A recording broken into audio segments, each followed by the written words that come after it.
And welcome back, everyone. Welcome back to another rendition of the HSL, the HyperStarLeague SE Evo Open number 1. It's a bit of a mouthful, but welcome back, everyone. Welcome back to something a little bit different. As Setsuna did accurately point out in the chat, this is a replay cast of an event that did occur a couple of weeks ago. Of course, I'm your host, VIP. Welcome to the CranKy Ducklings, and this is a very special tournament. This is the first rendition of a new bi-weekly tournament for the SE Evo mod. If you maybe haven't heard of it before, it is a mod that does blend together Brood War and StarCraft 2 into one. There have been a lot of show matches, especially in the Korean scene, kind of bringing some Korean Brood War players and getting them to intermingle with some Korean SE2 players as well. Has been a lot of fun and has been gaining a little bit of traction as well. Shout out to Hyper One, of course. That's why it's called the HyperStarLeague. Hyper One is one of the main sponsors for this event and is a fellow map maker. And Hyper One used to make maps for SE2, but recently has been focusing his attention on making maps for this mod. As you can imagine, these maps have to be a little bit different when it comes to trying to blend and merge Brood War and SE2, and there are different kind of rule sets, and that has to be taken into consideration as well. So Hyper One has been busy at work making maps for this mod, so it's really cool to see that, you know, it is getting that traction. And this is an event that we did cast, I think it was 2 weeks ago. It was the week before EWC. Before EWC we did cast this, but because our internet was a little bit unstable for the past month, essentially, the internet cut out. The stream went down as we started the finals. Smoge! Smoge, Pappy Smoge. But as we were starting the finals of this tournament, the internet did go down, and I was unable to cast the finals. Shout out to Chicken Man. I believe Chicken Man was also casting on his channel. Again, it's ourselves, Chicken Man, and I believe a couple of others have been coming together to broadcast and cover this event, and Chicken Man was able to finish it off. But I missed out on it. I missed out. It's time to jump in. It's time to catch up on those finals. Not just the finals, but on other portions of the bracket. To catch you up a little bit here, basically that night of HSL, we followed 3Point. 3Point is a Korean Zerg player, and he was blazing his way through the upper half of the bracket. He took down Cristiano. I believe Luciano also played some Chilean Terran and Protoss players, and 3Point ended up making his way to the grand finals.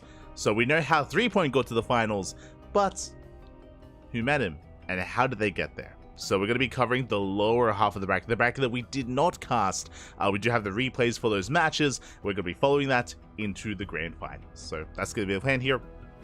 Meanwhile, this event is a bi-weekly, every 2 weeks. So there is a HSL. It has been on a little bit of a hiatus because of EWC, and it should be returning next week. Next week it should be returning, but I believe there's going to be some changes. I believe other people are getting involved, and there are going to be some changes to HSL, so we'll get there in the coming weeks. I will say, when it comes to the next rendition, we won't be able to cast it live. There's a lot of StarCraft going on next weekend. Basically, WTL. There's the World Team League playoff bracket. That is next weekend, Friday, Saturday, and Sunday, 3 days of WTL.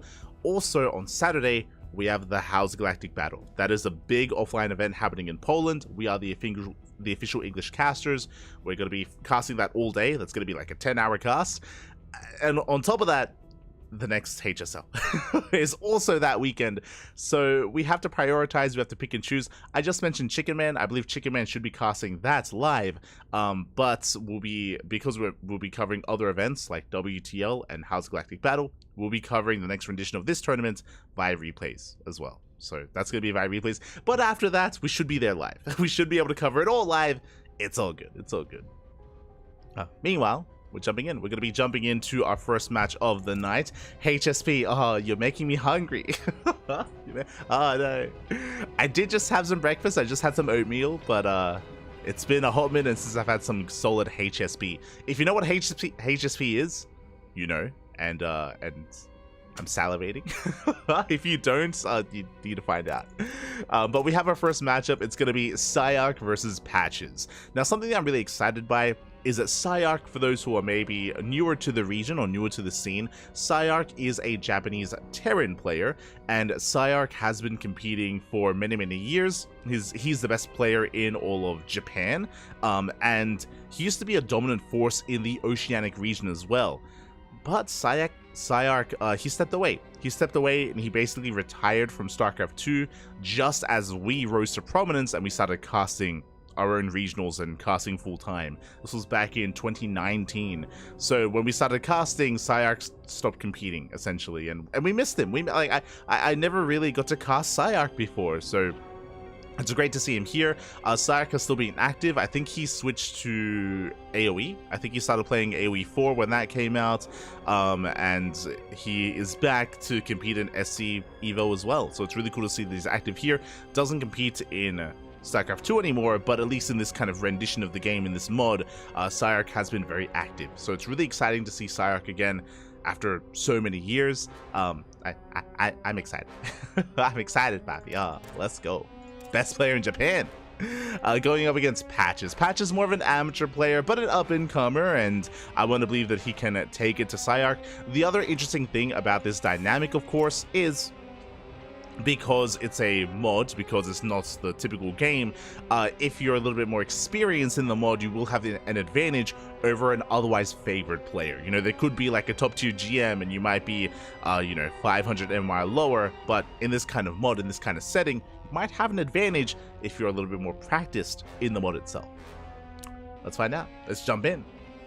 Let us jump in. It's 10 AM, but it's never too early. Oh, now I'm hungry. Oh no, not like this, not like this. Here we go, we are going to be jumping in. And game one is going to be on Bloody Ridge. Now for those that are curious, a bunch of Brood War maps have been adapted to SC2.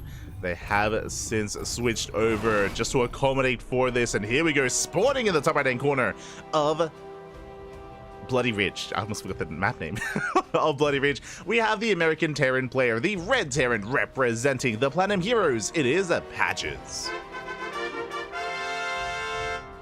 And spawning in the bottom left-hand corner. Oh, the creep is looking interesting. In the bottom left, we have his opponent. We have the Japanese Zerg player, the Blue Zerg, representing Team Little Fairy. It is Psyark. Playing Zerg?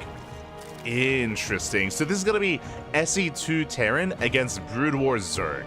So do you have a different dynamic? Now, the reason why I'm a little bit surprised is because Psyark is a main Terran player in SE2. In SE2, he's a main Terran. In Brood War, is he a main Zerg, or does he prefer certain matchups? Well, we'll find out. We will find out, as we are going to be going for a hatch first opener here for Psyark. Meanwhile, we do see Patches across the map, just looking to wall off, and we can embrace the map a little bit here. It's an interesting map layout, I will say that. The main base is looking quite wide open, does allow for drop play to try to abuse the main base, or even muta play as well. So it's actually, yeah, just a really awkward or really interesting main base layout. Something that we rarely, or we never see in SE2. We never see a main base quite as large as this. It's crazy. It is crazy. Meanwhile, the natural is a little bit more fortifiable. Part of me feels like maybe we should have walled off at the natural base instead of the main. But regardless, we're going to be able to wall off, we're going to be able to set up, and going to be able to expand here on the low ground. Meanwhile, back at home, the SCV Scout will confirm the hatch first, the later spawning pool, so is aware that, of course, we are entering a more macro game. We can see Psyark throwing down the macro hatch early on, bearing in mind that in Brood War, or at least in this kind of iteration of Brood War, because there's no injections, macro hatches are a lot more common and a lot more necessary early on to be able to keep up with your production of your opponent. Oh, as it looks like they did have a bit of a pause, a bit of a tech issue. Thankfully, everything's cleaned up. Again, there might be a bug here or there. Again, this mod is still a little bit new, but it is in development. It is actively being developed upon. So it is actively being worked upon, I should say. Meanwhile, link speed is on the way here for Psyark. Again, previously we were mainly focusing on following 3 points, so I'm excited to see how other players will approach this matchup. The first Reaper has arrived, and we'll see if we can keep up with said Reaper. Again, as long as we can maintain ourselves on creep and pull away those weakened units, we should be okay. Ooh, as the Lings do accidentally misclick on the rocks, one Ling does go down. We get a full scout, we get eyes on the gas, get eyes on the research, as well as the macro hatch as well. So far so good from Patches, just keeping an eye on his opponent and trading well against the Lings. Oh my god, almost gets another. So far, just the one Ling going down, others getting low. And again, it's all about Ling defense early on. There are no queens. But that Reaper is getting quite low. Oh my god, are we too going to surround the Reaper? Will for the Lings. They're able to keep up even without Ling speed. And the Reaper is shut down. Another third base on the way. So again, quick hatcheries here for Psyarch. It is a little bit different compared to what we're used to. Again, the natural base isn't even fully saturated. I mean, it's getting fully saturated, but we are quick to expand, take another base, once again, keep up with that production. Across the map, we have a 1-1-1 from Patches. Now, what I find really interesting is that the SC2 players have been modifying their builds against in this mod as well. Not always what we expect to see. Ooh, as the Lings have arrived and they take down 2 SCVs. Aye, 2 SCVs go down. The Hellions, they're just a little bit too late here to the party. Likewise, no wall off either, and we get 3 SCVs already. We even force a cancel on that depot. So Patches unfortunately not ready for this. Again, the Reaper going down did mean that Psyarch was free to be aggressive and to move out across the map. 3 SCVs and a mule is a lot of damage. That's a lot of damage early on already. Meanwhile, this 1-1-1 is very aggressive here. Actually, that's a second factory. We're playing mech. Okay. Okay. It's technically a 2-1-1, just not what you would expect. I guess it's a 1-2-1. Yeah, there we go. As we are going for 2 factories here, Hellions are amassing. I'm curious to see how mech does really fare against the Brood War Zerg race. As back at home, we're setting up spore crawlers, or I should say sunken colonies, just so we can defend. The spores, I guess the Brood War equivalent of a spine crawler, plus on melees on the way, and we are embracing Mutatech. Spire is on the way for Psyarch, so it's going to be Ling Muta here from our Zerg player. Meanwhile, the Hellions, they do avoid the Overlord. A nice movement out of Patches. He shuts down the Overlord, moving out across the map. We have Blue Flame. So far, SimCity's looking solid, though, and breaking through into the natural is not going to be easy, but pushing into the third, likewise, another sunken colony here as well. See if we can get done. Hellions will arrive. 1 Hellion goes down already. Oh my god. Again, looks like 4 shots to kill a Hellion. And we do try to make our way into the mineral line. The Hellions are getting low. We do roast up one of the drones so far. There we go. Second worker going down. We can try to bypass that sunken colony. And so far, we're getting some decent damage. Lings are coming in though, and we should be able to shut this down. A nice spread from Psyarch. He will clean up the Hellions, and they only get 4 drones, and a Blue Flame is about to finish up. It feels like an anti-timing, especially considering that we are amassing Cyclones, not additional Hellions, not yet. Yeah, more Cyclones on the way, so it feels like Patches did kind of move out a little bit prematurely here. Blue Flame could have been a big factor for the Terran player. Alas, not really going to come into play. Now we're stuck on 2 bases, and the scariest thing... Oh, we did scout. Hey, never mind. We did scout the main base. We are aware of the mutas back at home. I mean, I'm sure that's why we're making Cyclones as quickly as possible. eBay is on the way, but no turrets yet.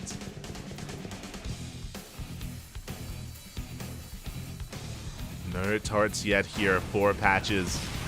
Mutas, they are revealing themselves here to the Viking at least. eBay still on the way. We hit the natural. Cyclones are going to try to keep up, but again, the terrain working against Patches at least a little bit. So we do get 2 SCVs. We get, ooh, barely not 1 Cyclone to repair. And 1 Cyclone does go down, but not the worst trade. We get 1 Cyclone for 1 Muta. Patches will defend. Patches setting up on 2 bases. Behind this, Psyarch, he has map control. I mean, that's the power here of the Muta, is that we're containing the Terran on 2 bases, and we're just freely expanding, taking a 4th base. I mean, I guess the 5th hatchery, but freely expanding, taking another expansion. And so far, Psyarch is looking solid. The other, thing that you have to get used to as well, of course, is that there is no creep spread. I mean, creep can kind of spread with sunken colonies, but for the most part, it's all about that map control with units, not with creep. Ooh. As we're barely gonna get two more mutas. A bit of an overextension here out of Psyark. Ooh. Does overextend, does take a lot of damage. It does feel like these mutas are far tankier than the mutas of SE2. Like, SE2 mutas are so fragile, and it's just a little bit awe-inspiring to see mutas just kind of sit there and like take cyclone shots to the face and not die. like every part of my fiber is like, oh my god, we overextend, we're gonna lose all the mutas. And like we did lose three mutas that go down, but like, yeah, they're quite sturdier than what I'm used to. Quite sturdier here from Psyark. Mutas are slowly going to be regenerating, rotating around. We can see that Patches is hunting, or at least attempting to hunt down those mutas. Oh! Going for a dive. Oh, trading 1 for 1. Not the best trade here from Psyark. And Patches, he's just ignoring these mutas. We're just sending it across the map.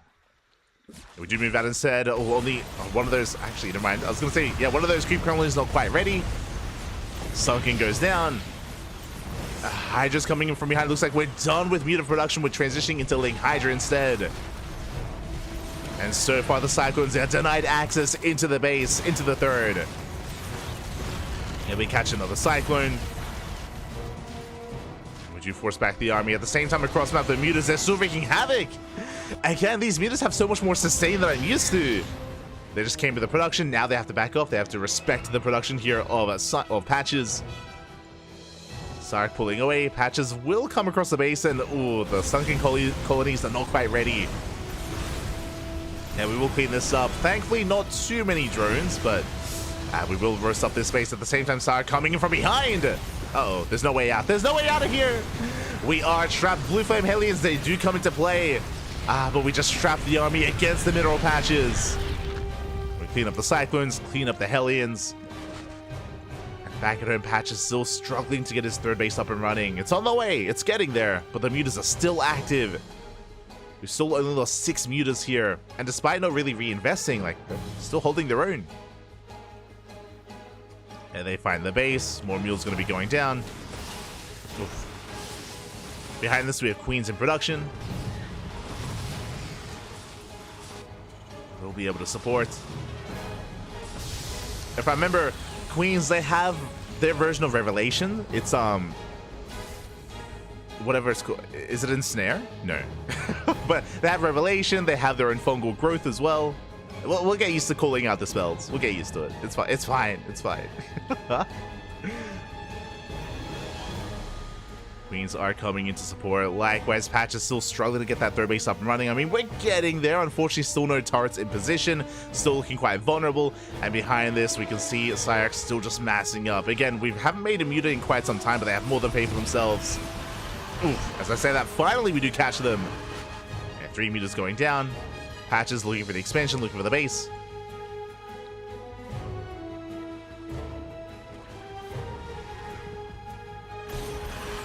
Yeah, as it looks like we will shut down those mutas. But again, the time of the muta has come and gone.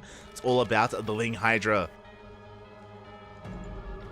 Oh, my apologies. We'll set up it is a best of 3, not a best of 1. We'll fix that up. Parasite? Yeah, that's it. That's it. I was trying to remember.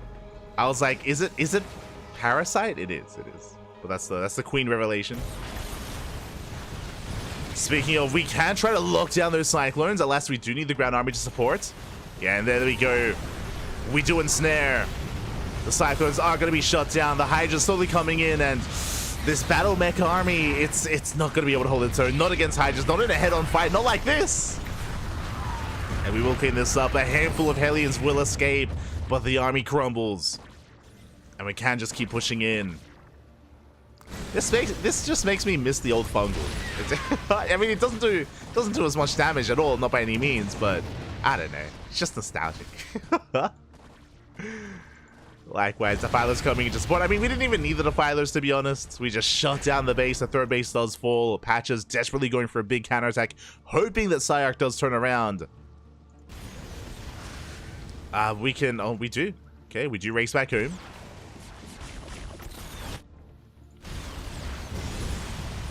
Are going to be racing back. Engaging with the main army. Never mind. Okay, we send back some reinforcements, but we just keep pushing in. We commit, Babby. We commit. Let's go. And with that, we get a plague on the main army. The SCV's getting so low, so battered, so bruised. We shut down the SCVs. GG gets called as we get a nice little dark swarm towards the end, and Psyarch will take game number 1. GG. Just catching up with the chat. Patches hates Bio versus Brood War Zerg, so it's very in character for him. I see. Okay. I see. Apparently, maybe more of a Bio player against SC2 Zerg, but against Brood War, less so. But with that, again, it was really cool to showcase at least the Muta here, the Brood War Muta from Psyarch. It did so much damage and had so much more sustain than I'm used to. It felt odd. It felt weird for me to be like watching the Muta get so much done and just like sit there and just take so many cyclone shots to the face. Behind that, of course, able to transition to Ling Hydra. We did see as well that Patches did kind of go for an anti-timing where he committed with his Hellions, got a handful of drones just before Blue Flame.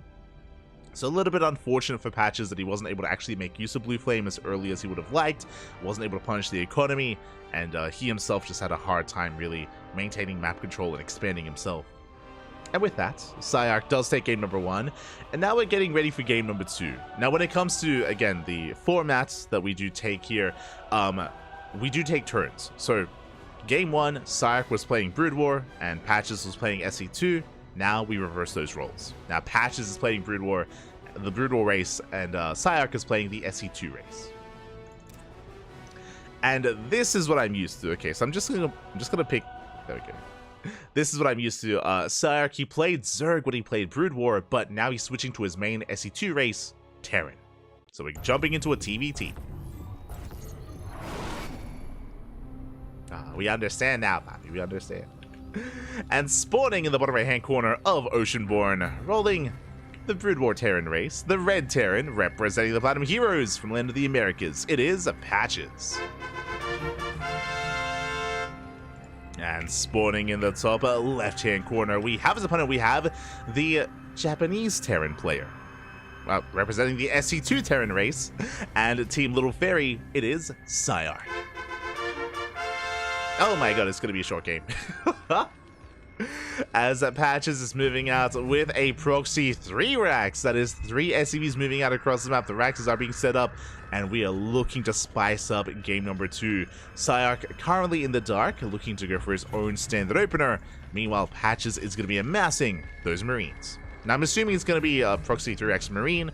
Again, I'm not too familiar with the specific builds when it comes to most Brood War races, but I assume that that's going to be the case. No gas is behind this. Marines are going to be amassing, and we'll see if we can catch Psyarch with his pants down. We shall see. Likewise, Psyarch back at home, it looks like he's going for an economic opener, single gas geyser, so it's going to be a Rax into expand.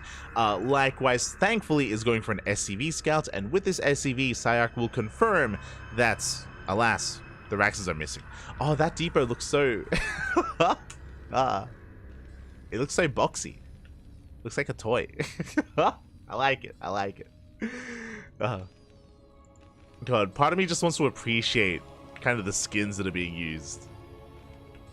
Shout out to the art department that's been working on SC Evo. Big shout out. But here we go. Marines are going to be moving in. SCVs are going to be here to support, to buffer. Likewise, we go for the CC on the high ground, and the SV does confirm the Raxes are missing. The gases have not been taken. Psyarch is now aware of what's going on, and the bunker is on the way. Yeah, we cancel the CC. We're walling up. We're at least attempting to second bunker as well. So far, we control well with that Reaper. Oh my god, the Marine sounds! The gun! Oh, my childhood. As Marines have arrived. Oh, they focused the depot for a moment there. The SCV is going to be going down. We bring down both SCVs. Just Marines, they do stand strong, but the bunker is done. And with the help of this bunker, how do we break this? I don't think we can. The bunker is now finished. We can repair, and Marines, they tickle the bunker. Now we're up to 2. The second bunker is done, and I feel like we've missed our window. I feel like we've missed our opportunity here, where Patches ideally wanted to catch Psyarch with his pants down. Psyarch, because of the SCV scout, he was fully aware that something was wrong. He responded beautifully here with the bunker, with the high ground setup, canceling his CC, and it's not going to be easy for Patches. I mean, he will have a lot of Marines. That's going to be a lot of DPS available, but pushing up a ramp into 2 bunkers. Not just that, but the factory is now done, and now we can get into cyclone production or even tanks. And there it is, tech lab on the factory, tanks are on the way. Oh boy. So things are looking a little bit grim here. Meanwhile, the Reaper gets across the map, and we get 2 SCV kills, and we're getting so much economic damage. No mining whatsoever.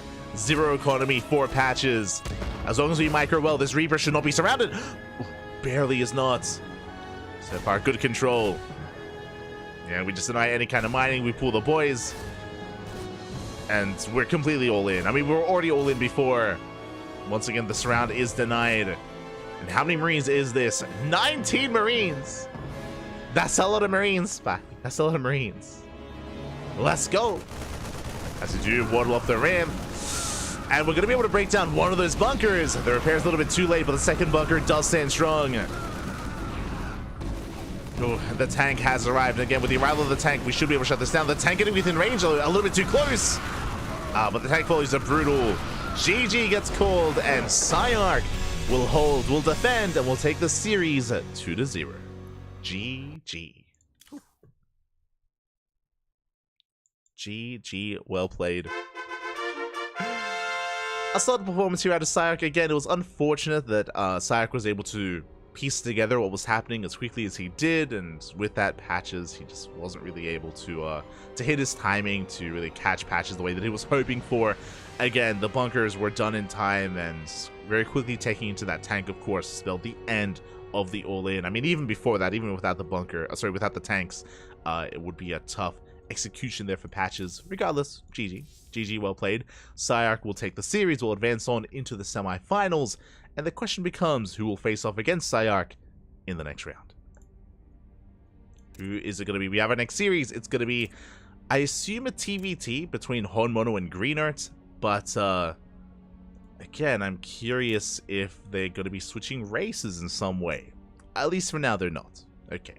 We're going to be jumping into game number 1. It's going to be on Bloody Ridge, and it is, for now at least, going to be a TVT. It is not uncommon for players to switch races between SC2 and Brood War, so we might see them shake things up a little bit in game 2, but for now, the TVT is here. Aha! The most honorable of honorables. Let's go. Oh, hello, Toppin. Hello. ¿Qué tal? ¿Cómo estás? Buenos días. Buenas noches. Hopefully everything's going well. Good to see you, Toppin. Good to see you. As we are jumping in and spawning in the top right-hand corner of Bloody Ridge, we have our Canadian Terran player, the green aquamarine, teal. Okay, teal. Yeah, sorry, it is teal. It just looks a little bit weird. The teal Terran representing Team Gosu. It is Green Earth. Wait, why is he not green? I'm shaking my head. It's his name. And spawning in the bottom left-hand corner, we have the South Korean Terran player living in the land of Japan, representing Team Hyper 1. It is Honmono. Here we go. As we are going to be setting up here across the map to have a Greener walling off here at the natural base. And I'm curious to see how Honmono does embrace the Brood War side of things, going for a CC first. Okay. To have a CC first here from our pink Terran player. Honmono, when it comes to how he plays in SC2, he's very aggressive, very cheesy as well. But again, I haven't really been able to cast any of Honmono's Brood War Terran, so I'm excited, I'm ready to be introduced. Meanwhile, back at home, Greenert opening up 2-Rax Reaper. Oh my god. Okay, a very assertive, very aggressive start from Greenert. And I am a little bit concerned for Honmono. I mean, Reapers have a lot of micro potential early on, and I'm not so sure if Honmono can keep up with that. We have seen that already when it comes to the SC2 and Brood War dynamic, where some SC2 units can be a little bit more faster, a little bit more volatile, and it can be hard to keep up. But we'll see. As Honmono, he goes for a CC first into a 3-Rax. Okay. We have our 3-Rax setup. Getting into Mass Marine. Speaking of, Marines are amassing. Meanwhile, Reapers are moving out across the map. I also just realized, no Reaper Cliffs. Yeah, it didn't really dawn on me until now, but yeah, interesting. I wonder if that's a feature of all of the SE Evo maps. Obviously not the SE2 ones, but the Brutal ones. No Reaper Cliffs. Bunker's on the way. Last if the bunker does finish, we can shut this down. SCV gets pulled back, and it looks like we will get the Marine. So far, so good for Green. Our second SCV has arrived. We will delay the bunker a little bit longer here. Just barely, SCV goes down. The bunker is denied, but now we have 2 Marines. Up! Target firing at a homeowner. Can we deny the bunker? Alas, we cannot. Did cost us a worker, did cost us a Marine, but the bunker is now done, and homeowner will defend.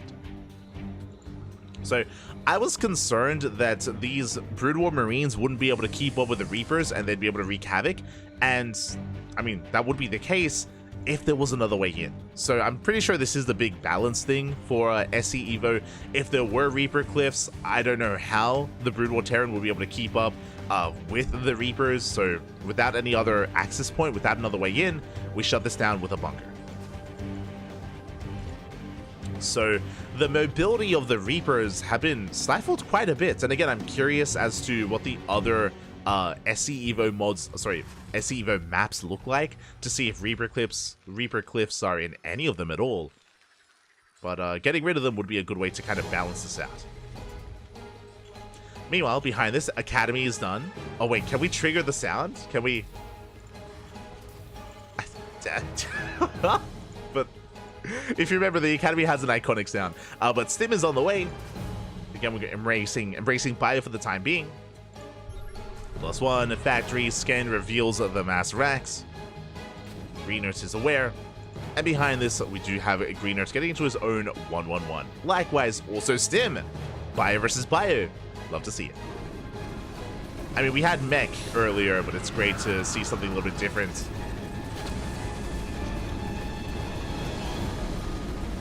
So appreciate it. To get rid of the depot. I assume... Okay, yeah, there we go.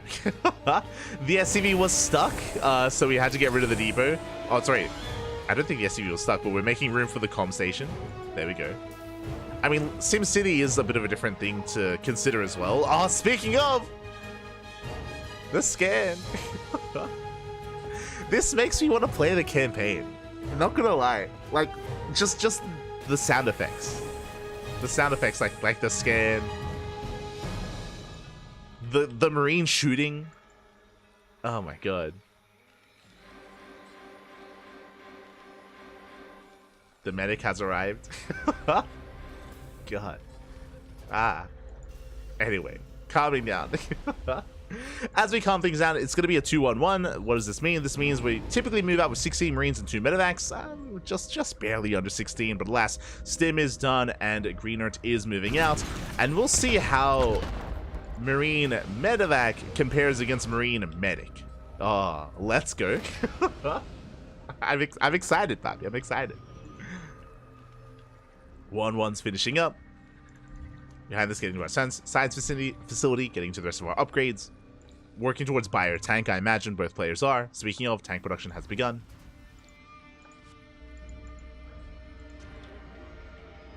Homeowner does move out.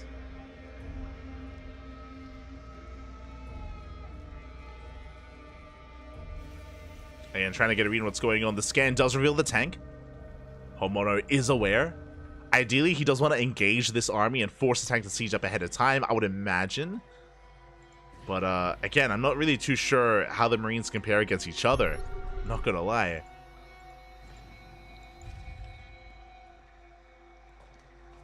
Green Earth is going to be pushing in. Marine counts are comparable, but there is that one tank. That is a big factor here. And the tank being the backbone of the army. We catch out a Marine.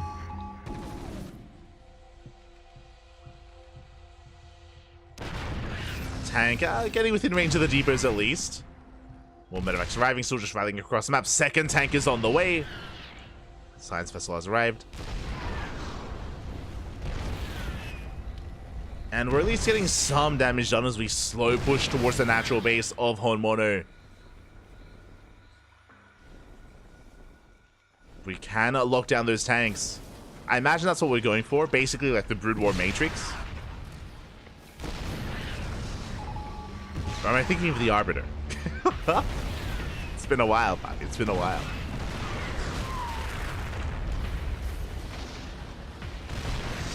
Oh, no, going for the Irradiate. Let's go. Okay. Irradiate is on the way. Getting within range, denying the upgrade.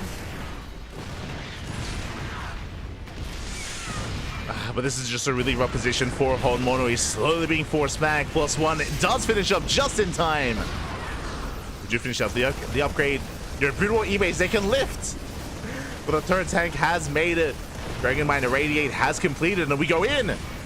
Do we go for the dive? Ooh. Do you get on the Marine? Nice spread so far.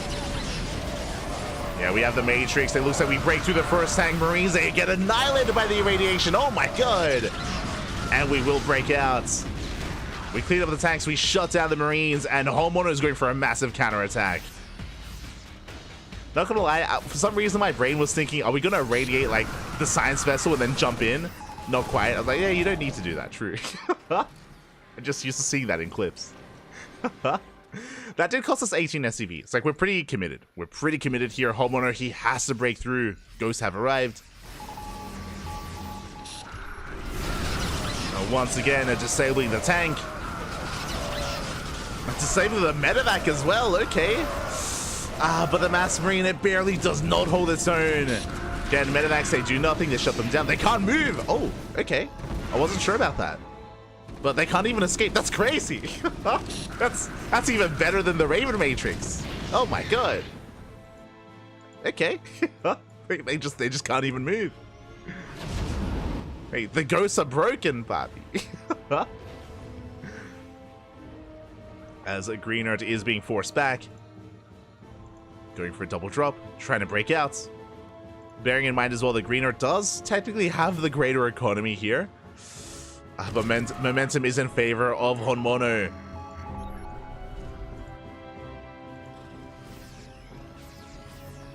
The lockdown, Bobby. The lockdown.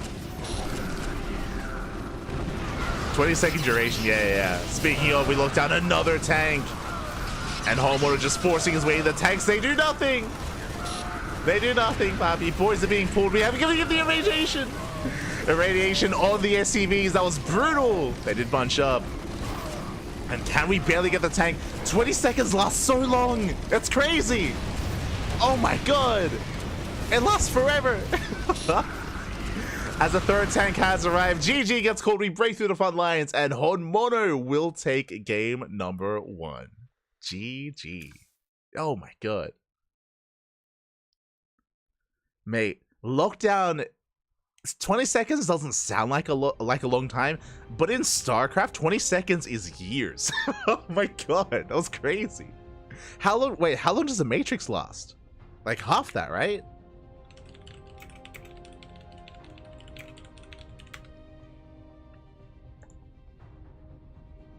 $11 seconds. Yeah. Basically half that of a lockdown.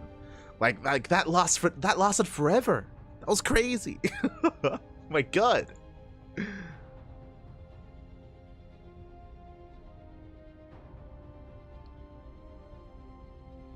Yeah, but here we go. With that, Honmono does take a lead. And now we're getting ready for game number 2. Hold on, I actually want to check this. I want to compare.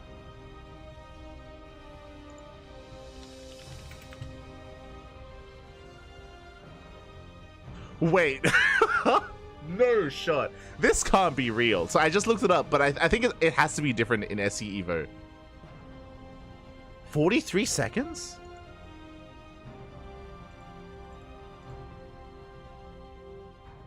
No shot. The interference matrix is 11 seconds, and lockdown is 43? Hold on.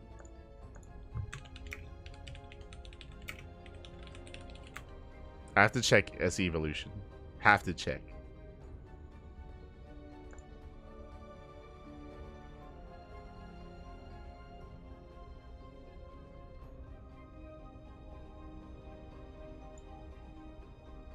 Because I do know that they do change things a little bit.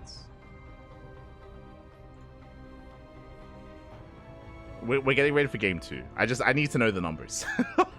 I need to know, Bobby. I need to know.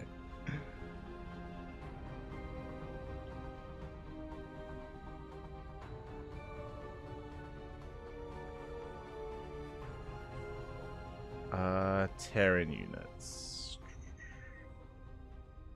Ghost.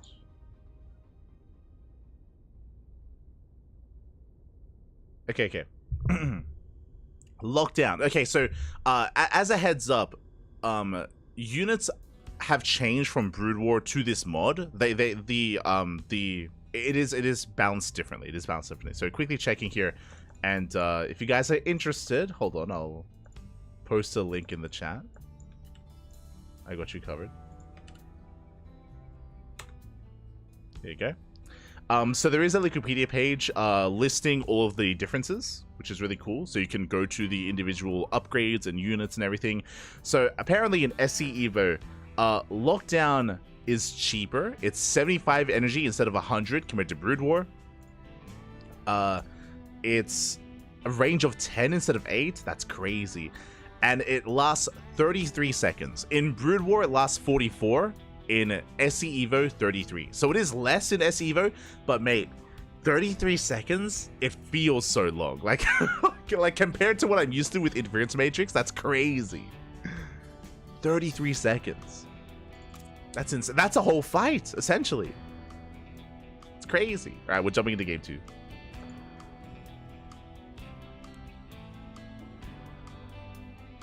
Better for mental health just to not know that. True. We should just stay ignorant, Bobby. Stay ignorant. Let's not know the numbers. True. It hurts us, Bobby. It hurts us. But here we go. We're jumping into game number 2. Homeowner takes a lead. And interesting, we have rolled random. Okay, spawning in the bottom right-hand corner of Oceanborn, we have our Canadian, typically Terran player, but he rolled random for the Brood War race, rolling Protoss. It is the Teal Protoss, Greenert. For Team Gosu.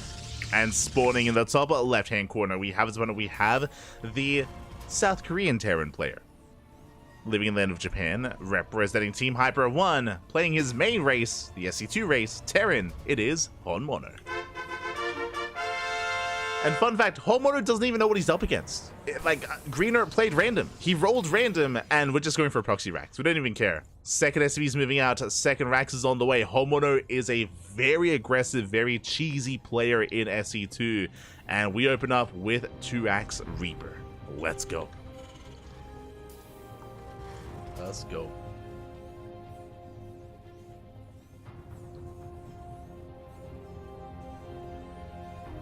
Homeowners from Hyper 1 and the tournaments from Hyper 1? Yes, yes. Shout out to Hyper 1. He's a very passionate fan of StarCraft, investing his time into teams, into tournaments, even into making maps himself. Big shout out to Hyper 1. Big shout out. As the Raxes are on the way. Likewise, Greener's back at home, just doing his own thing. It's going to be a 2-gate opener. Interesting. So a blind 2-gate opener out of Greenert. And as we can see here, no Probe Scout. No Probe Scout from our Protoss player. I don't know how practiced Greenert is with Brood War Protoss. The fact that he rolled random tells me that he's not really too practiced. So I'm a little bit concerned. Regardless, the SCV has arrived. And the Reapers are amassing 3rd racks? Oh my god. That I was not expecting. Bunker on the high ground, 3rd racks is on the way. We are just doubling down and committing to just purely Reaper production. Meanwhile, with the 2-gate opener, we have Dragoons on the way. Dragoons are on the horizon, but the problem is that this bunker is within range of the pylon. And if we can focus on the pylon, we can shut down the Protoss. Oh boy. Alas, the Reapers have arrived. They do not get the probes. Oh, Greenert, he does barely get away. Oh, the micro! We save the probes! Do save the workers. Bunker is done. We're going for the pylon. But the Dragoons will get out. We're going for the SCV. Nice juggling. We save the SCV. SCV is barely saved. Again, still going for the pylon.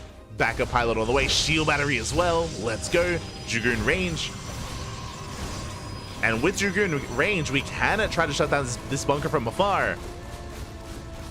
Oh my god. As we are getting some damage done. Again, bearing in mind that we are intentionally targeting down those pylons. Third Dragoon has arrived. Bunker taking a lot of damage. Again, shield battery is done. We do get an SCV. We get one. One SCV goes down. There's one left. Ooh. And it looks like, yeah, the DPS is too high. We shut down at that bunker and we defend. Yeah, the Dragoons will hold. Shield battery does top up all the Dragoons. And we're getting up to 5 Dragoons. And remember, Homono, he committed so hard to this with 3-Rax Reaper. Back at home, there's nothing. There is nothing else. As the Dragoon count gets higher, ooh,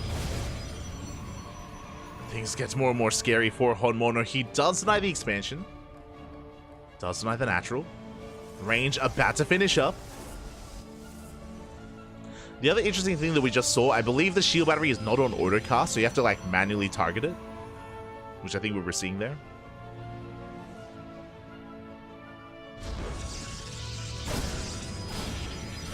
As the probe isn't going to be sniped. Likewise, we do cancel the natural once again. The green earth is breaking out. One Dragoon goes down. But, oh, we barely get a second. Despite that, though, the Reapers are getting low. Oh, we got a third. And green earth, did we overextend? It feels like we have. We're going to lose every single Dragoon. Ay, ay, ay. A little bit too ambitious here from green earth. Yeah, a little bit too overconfident. Does get punished. That was 5 Dragoons for 6 Reapers. A 1-to-1 trade. What I will say, though, is that we don't have an economy. 13 SCVs. So, 1 base versus 1 base. Green earth is out mining and going to be outproducing Honmono. So even though that was a rough breakout, green earth is still not in the worst position.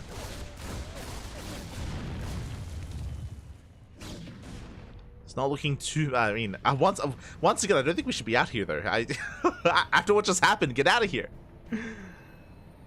Range is done. Behind this, Reaver's on the way. We got into the rover, we got into the bay. Speaking of overextending, we catch out the Dragoons once again. We get one, and we're getting a second Dragoon. Yeah, shield battery not in time. We're unable to target in time. And once again, we cancel the expansion for the 3rd time. Oh my god. But with the power of the Reaver, the question becomes, do we try to go for the Reapers, or do we go across the map and go for the mineral line? Shuttle is on the way. The Reaver scuttling in.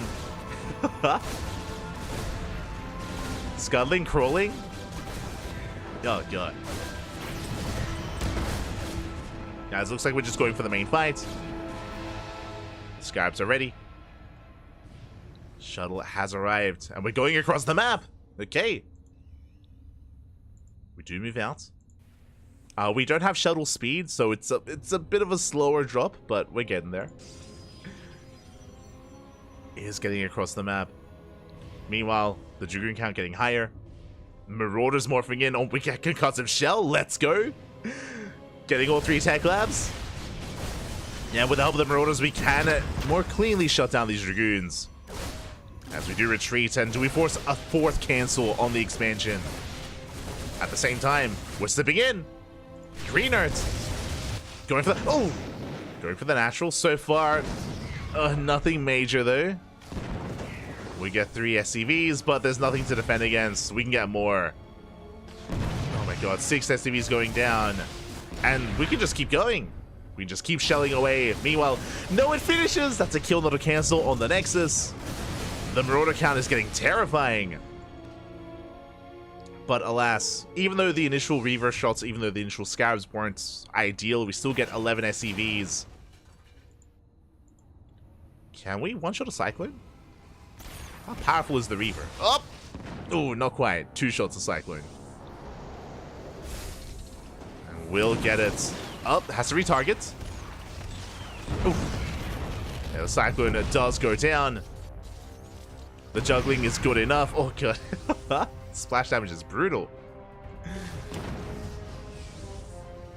And with that Honmono, it has no economy. It's all or nothing for Honmono.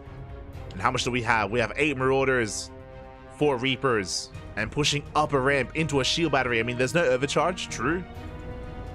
Oh, we're floating in, getting high ground vision. Love to see it. And we're committing. But again, this ramp is just so narrow. It's so choked up. Homono will get a gateway.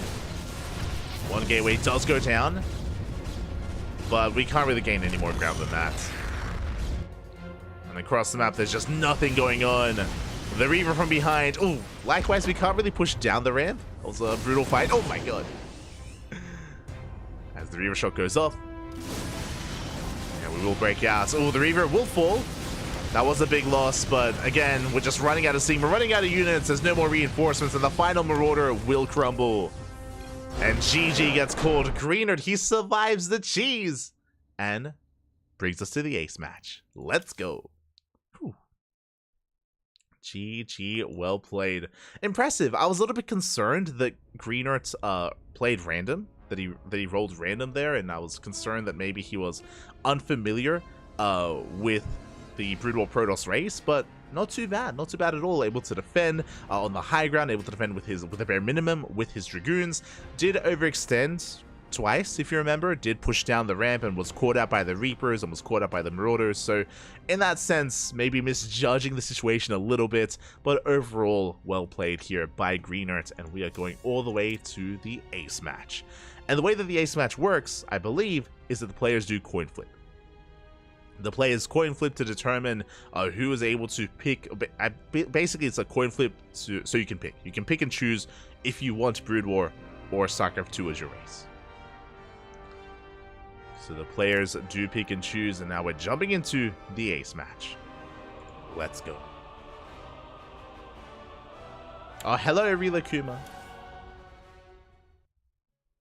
Homo is so bad. You're an animal, Bob. You're an animal. Este Rila Kuma. He's a good player. He's a good player. It shoots a Baneling, kind of.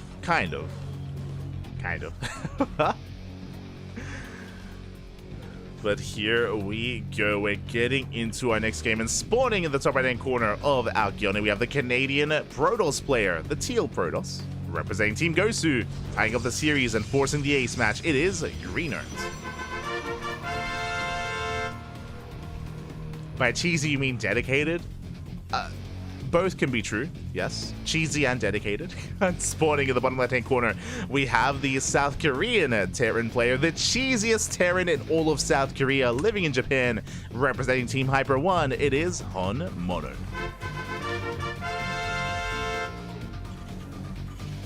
We go. What is the caterpillar? It's a Reaver. It's terrifying. It haunts the nightmares of Brood War players. It's terrifying.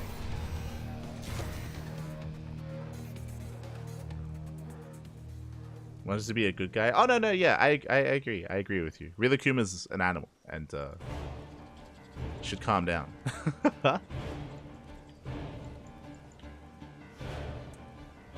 Rilakuma is another player, so I expect, you know, fellow respect to other players out there. As Homeowner is going for the eBay block. eBay here on the low ground. And the Greener once again opening up 2 gates. Going to be a 2-gate opener here out of Greener. We saw something similar here compared to the previous game. And this time Honmono won't go for the proxy. No proxy from Honmono, going for a Rax expand instead. Economic opener out of Honmono. Oh, este Rebellion. Hello, Rebellion. Hello. ¿Qué tal? ¿Cómo estás? Annyeong haseyo. Good morning. This time Probe Scout does move out.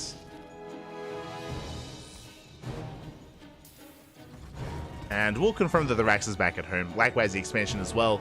So Greener should be feeling a little bit more comfortable upon seeing the setup of Honmono. And we'll eventually be able to expand. Eventually.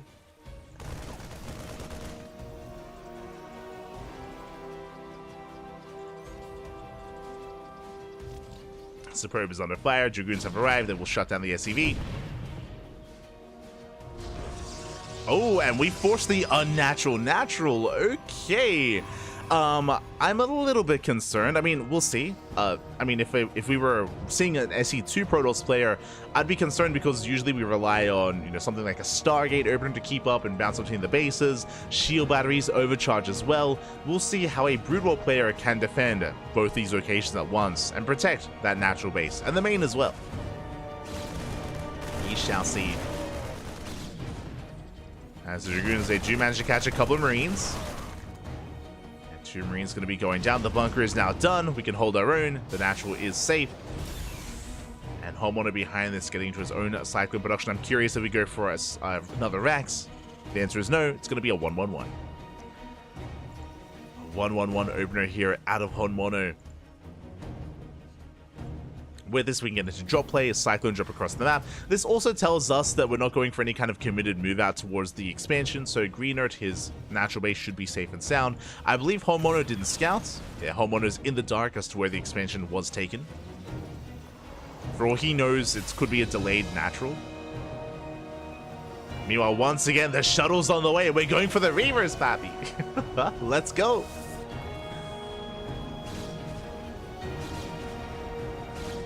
Dragoons poking in. Able to barely stay out of range of that bunker. Oh no! Oh. Getting an SCV. And forcing lost mining time out of Honmono. Do love to see it again. The power of Dragoon range. Poking in whatever we can. Oh, and Honmono just can't really hold on to that natural. Again, forcing even more SCVs off the mineral line. Reaver production has begun. We have the Reaver on the way. Is in production. Hablas español? Un poquito, papi, un poquito. Estamos casteando en inglés. English cast, English cast.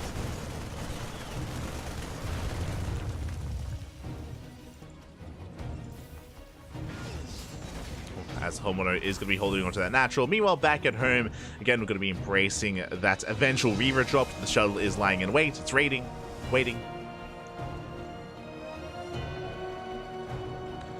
Is this upgrade? Is this shuttle speed? Question mark. I'm unfamiliar with the graphic. Got the shuttles moving out. Would be third base as well for Green Earths, and Homeowner has just been stuck at home. Has just been contained the entire time. I assumed it was working towards drop play, but instead is getting Vikings. This will help against that shuttle. Vikings are setting up.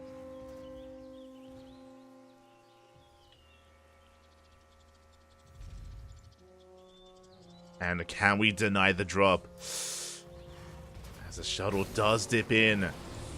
And we're going to be elevating into the main, but the tank is in position. Up! Big tank volley's going off. A little bit chaotic. The shuttle is going to go down. Yeah, we deny the drop into the main. Oh, we catch the Reaver! Reaver goes down as well. Very nice defense here by Honmono. Again, Green Earth did just face check the main. Was unaware of what was waiting for him. We had a tank. We had Vikings. Honmono was ready. And Honmono shuts down the push. Does shut it down. Oh, that's Reaver speed. That's, sorry, shuttle speed. There we go. That I know what it looks like. Okay. There we have shuttle speed on the way. We're trying to replace what we just lost. Shuttles, Reavers. Getting to a gateway explosion. Still working with Mass Dragoon. And we're waiting for the breakout here from Honmono. No third CC yet.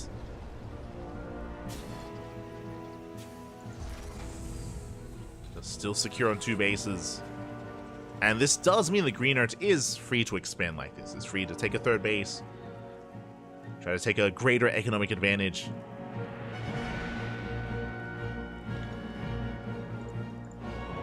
$100 plus 25 damage. Oh, I see. Oh, you mean the upgrade that we saw earlier? Wait, there's an upgrade for Scarabs to do more damage? Really? Is that what you're referring to? The previous upgrade? It's crazy. Okay.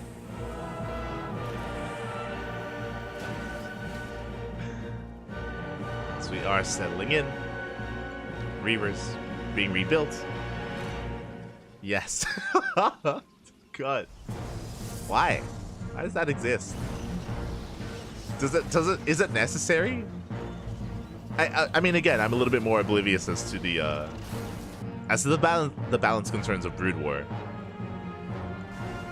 But like, sorry, so in my mind, when I hear that, it's like, imagine if like Disruptors had an upgrade where it could one-shot tanks, because it takes 2 shots, right? It takes 2 shots for Disruptors to kill a tank and 2 shots to kill a Lurker. But imagine if we had an upgrade where it just does a little bit more damage. It's like why? God. Regardless, we're moving out. True. You're not wrong, Setsuna.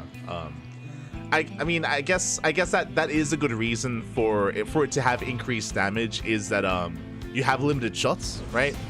As we saw previously, you do run out of Scarab shots. Yeah.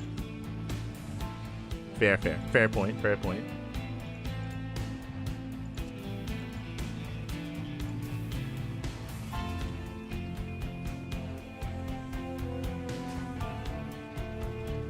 Reaver got buffed a lot last patch. Oh, I see. Okay. They buffed the Reaver. Meanwhile, we do see, though. They're stuck. It's gonna be a slow walk back home. Homeowner can totally try to shut this down. Do we have any medevacs? We do. We have medevacs. We can chase down the Reavers. They have to waddle back home. For those curious, the shuttle was stuck. The shuttle got caught out. Shuttle was shut down. And the Reavers, they can't quite engage. At the same time, nice CranKy with the Dragoons. Storm is ready. Ooh, massive storm. Oh my god. The storm on the fire. And even without the Reavers, they don't even help. We don't need the help as we break through the defensive line. Marines go down. Tanks as well. With the help of the storm. And now we can break out the Reavers. They're back. They do come back in. And with that, Greenheart's making his way towards that natural. We do have 2 storms available. Speaking of, oh! There's the first storm. 1 storm left. Oh my god, the storms, it annihilated the Marauders! That's crazy! As Reaver shots are going off on the building, on the CC, we have 1 storm left. And a Greenheart, he's working his way through towards that natural. Reaver jumping into the main. Oh, behind the army. Show us that 1 storm. Oh my god, we just dropped right on the army itself. The Reaver's going to be going down. Storm as well on top of the ramp. Boys are being pulled, but Homeowner just barely has anything left. 1 more High Templar coming in. The juggling with the shuttle. The juggling. That's EMP. EMP was sold, but again, we barely have anything left. Another massive storm on the ramp. I could be mistaken. It looks like the radius of the storm is smaller than the SC2 storm, but it does so much damage. It's crazy. I'm not used to seeing, like, Marauders sitting in storms and just dying, like, in seconds. I'm not used to it. Oh my god. As a Greenheart is slowly making his way through towards the main. Again, we're barely holding on with reinforcements. Alas, we've lost control of the 3rd, lost control of the natural. 45 SCVs have gone down.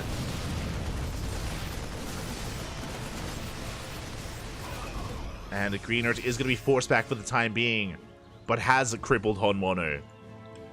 Honmono down to 1 base economy.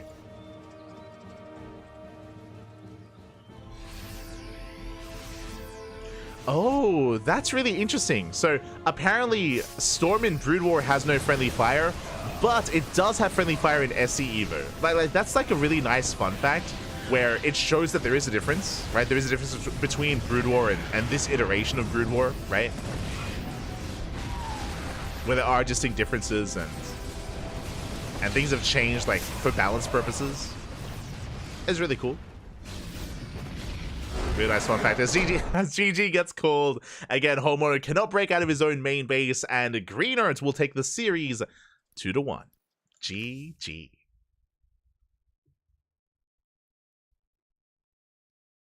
I remember cooking my own units in Brood War, but it's been a while. I'm sure it has been. I'm sure it has been. Regardless, it is really cool to hear that there are some differences between the two. I'm definitely going to be having a look at the Wikipedia page after this. It's already been linked in the chat. I'll link it again, just in case. We should have a command, honestly. But it is really cool that on the Wikipedia page it does kind of list and does kind of show differences between Brood War and SE Evo, between certain units. But regardless, GG, well played, congratulations. Greenert will take the series 2-1, advancing on into the semifinals. Very impressive stuff here, especially considering I would favor Honmono. You know, Honmono is the more established pro player. Honmono is more accomplished in SE2 at least. Greenert is a GM, but more of a rising star, or more of a ladder hero, I should say, in SE2. But Greenert able to flourish here, at least on the Brood War side of things. Greenert lost with his SE2 race, but did thrive with the Brood War Protoss, both in Game 2 and in Game 3. GG. GG, well played. Greenert does cause a massive upset, and Honmono is or will be bowing out, and Greenert advances on to face off against his next opponent. We already did cast him earlier. It's going to be Psyarch versus Greenert. And Psyarch, he is a bit of a level above here. I mean, Honmono, he's like a wannabe weeb, right? Like, Honmono, he's from South Korea, but he's living in Japan. You know, he's trying to embrace and trying to assimilate to those in Japan. But Psyarch, born and raised. You know, he's weeb in and out. Like, we're ready, man. Psyarch, he is ready to make his debut on the CranKy Ducklings. Again, Psyarch, as a reminder, he used to compete many years ago. He was a pro player. He was the best in Japan in StarCraft 2. Did retire, but it's great to see him return here many years later in SE Evo. Do love to see it. Psyarch is back. And as he comes back, oh my god, obrigado, papi, obrigado. Fala, galera. Oh, and shout out to Oxdef letting us know that Brood War Storm does have friendly fire. Okay, there we go. So, does exist in both. But a shout out to Cosmos, thank you so much for the raid. Hope you had a great stream, hope you had a great ladder session, whether you were streaming StarCraft or Stormgate. Welcome, everyone, welcome. Obrigado. Gracias. Thank you so much. Just trying to catch up.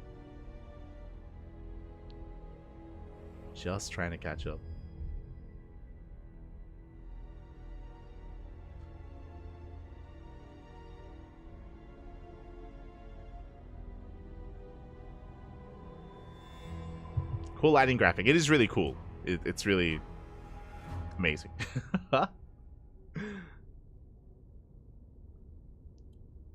It's slow and fat. Oh, don't shame the Reavers. They're beautiful. Okay,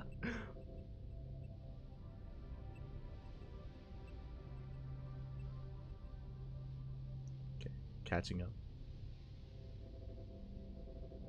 The part of the issue with Evo Brood War Storm current design is the animation doesn't have a clear start or spatial boundary. Oh, okay. Apparently it's actually larger than the SC2 Storm. Oh, I see. I mean, that sounds like a relatively easy fix, like a graphical change, I guess. We'll see how it's adjusted. Oh. He is pain.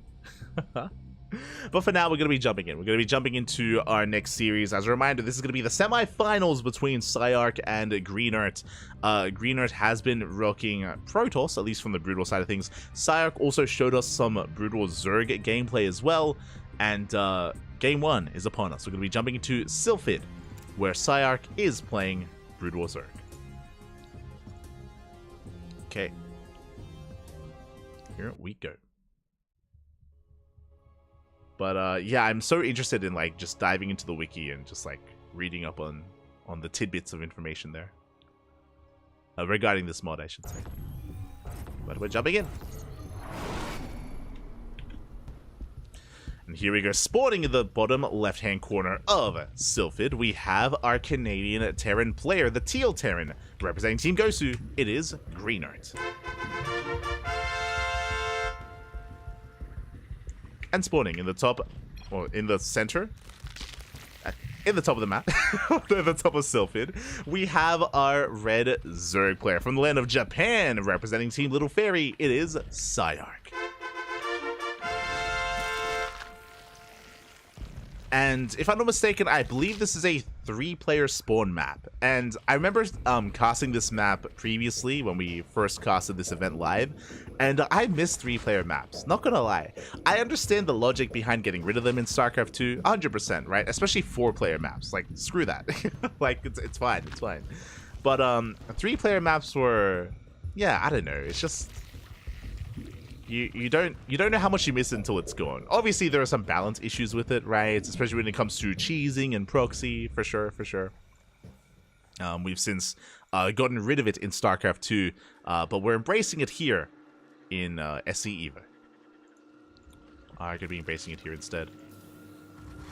Meanwhile, Greenart's going for a 2-Rax opener, 2-Rax Reaper. Likewise, Overlord does scout on the left-hand side, and Psyark will get eyes on the expansion of Greenart, so Psyark now knows where he spawned in. Likewise, because Greenart sees the angle of the Overlord, Greenart also knows where Psyark is. So they scout each other in a way. Even though Greenart didn't see Psyark's base because of the timing of the Overlord, because of the angle as well, we can assume. We can assume he has spawned in towards the north. Yeah, and you can see the rally change. The rally does change towards the north. It was set towards bottom right, now set towards top left. So Greenart is aware. Reaper's going to be rallying out. Back at home, we do have our macro hatch on the way. Again, it was hatch first. It was hatch pool or hatch gas pool into our macro hatch. And we'll see if Greenart can make some magic happen here with the initial Reaper aggression.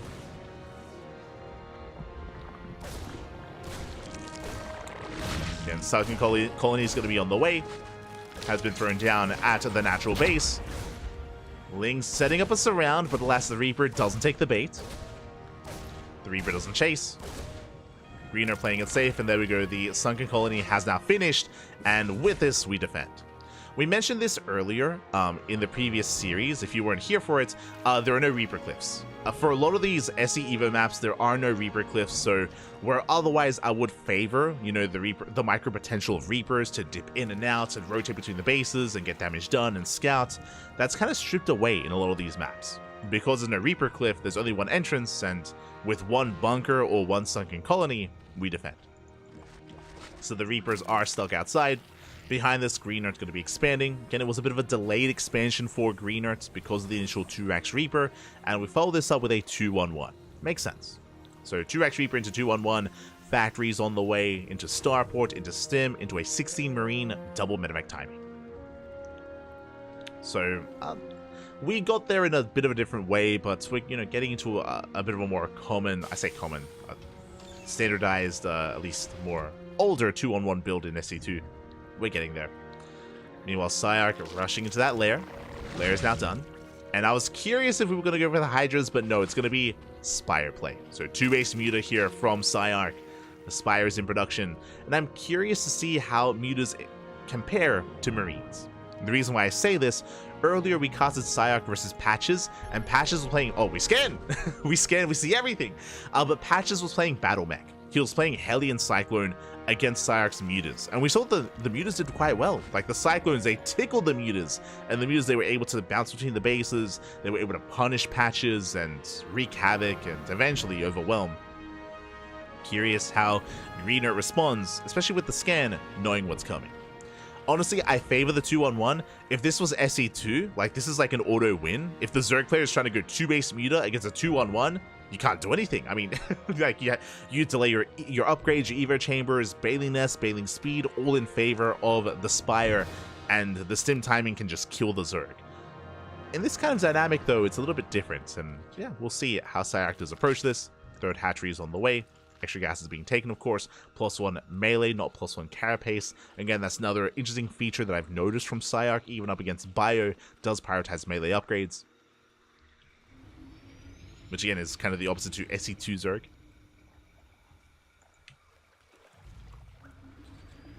Which does make sense because Bailings aren't a factor. True, true. we go. Green Earth does move out. Here comes that sim timing. Mutas are popping out just in time. It's going to be 6 mutas here for Psyark, alongside 14 Lings.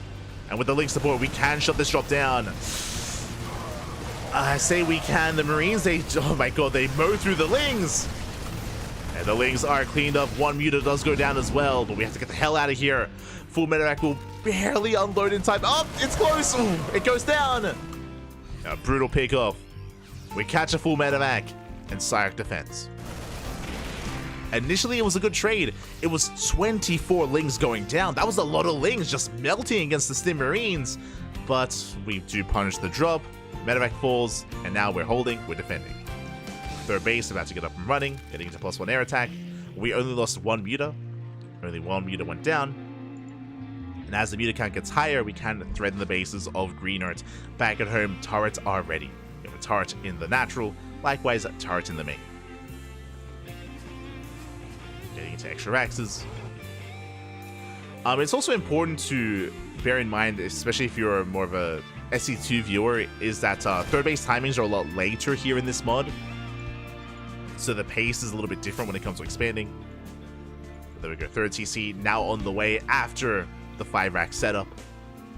Something you don't often see outside of this setting.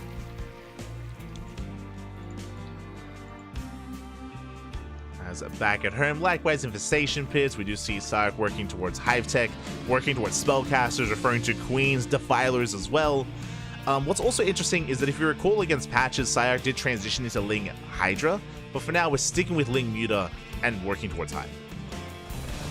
Meanwhile, Lings, oh, they do run into the main army. Stim gets baited out. Muta keeps pushing. Thor's on the way behind this. Green Earth does attempt to catch out those mutas. Does attempt to intercept. But likewise, the mutas are keeping the drop pinned back. And Psyark keeps buying time to drone up, saturate the third base, build up a greater Ling army. Getting into 1-2. The Hive is on the way. No Defilers yet. Or no Queens yet either. But we're getting there. And we're setting up for a surround. Yeah, Lings, they collapse on the main army. Muta's coming in from behind as well. We're getting on top of the army. We're getting on top of the Medivacs. And we're shutting this down. And not enough support. Marines on their own, they get shut down. And behind this, we have Thor's on the way. But we even chase down the Marines. Oh my god. Yeah, the Marines get punished. And there's just not enough here. Thor's doing a lot to the Mutas, but what about the Lings? Oh my god, the Thor volley's insane. But what about the Lings? As we just dive on the Thor, we focus on the medevac. The Thor itself does fall, does crumble. And we're breaking through. We're breaking into the natural. There's just nothing left. There's nothing here. GG gets called as we clean up the army. And Psyark takes game number 1. GG. An impressive play there by Psyark.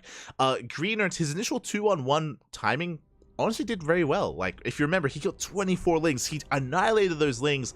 Unfortunately, he got punished as he tried to retreat. He lost a full medevac, and with that, he lost a lot of momentum. A lot of momentum was stripped away from the Terran player that allowed Psyark to get comfortable, to get a third base, to even tech up in towards Hive Tech as well. Didn't really come into play. We weren't able to embrace those spellcasters, but was free and able to work in that direction. And yeah, really, really nice play there. The other interesting thing to bear in mind, of course, is that I believe there are no Widow Mines. I could be mistaken. Oh, I started off playing Brood War. Let's go. Thanks for the fun fact. Shout out to Green Earth. I didn't know that. Really cool to hear. Really cool to hear. I was unaware. But yeah, I was about to say that because the mod is a little bit different, I believe Widow Mines have been taken out of the game. I believe they're not available in SC Evo, and because of that, of course, we were, instead of going for Marine Thor, going for a bit of a different dynamic. And now we're going to be jumping into our next game. Interesting. Okay, so I was curious, and let us know if you would like. She's at 5 years old. Yeah, fair enough, fair enough. I would imagine, same with a lot of us. I was the same. I think I first started playing Brood War when I was 7, like 7 or 8 years old.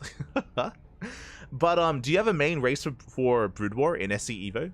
I'm asking because we've seen you play Protoss, but I believe you're about to play Terran here in Game 2.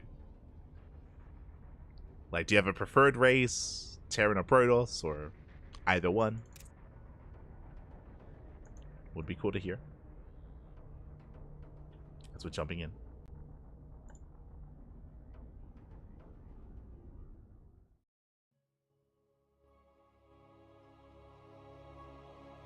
As we are jumping into game number 2, going to be loading into retro. Okay, it does look very retro.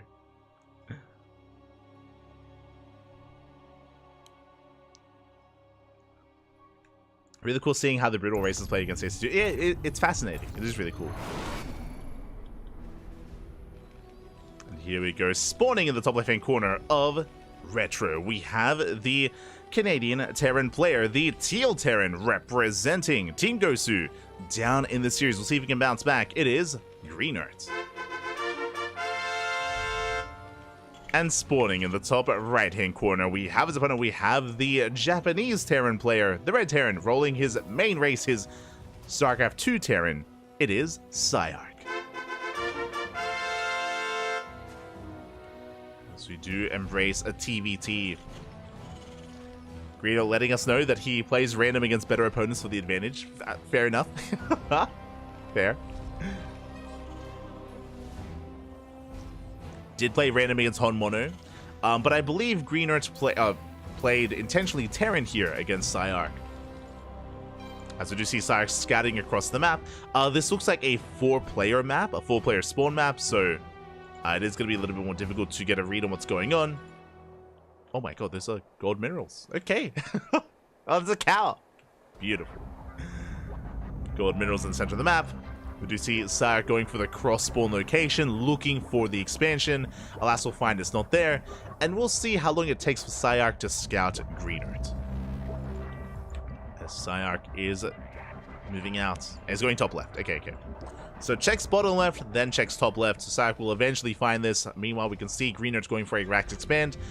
Economic opener here out of Greenert. Likewise, Psyarch doing something very similar, going for a racked expand as well.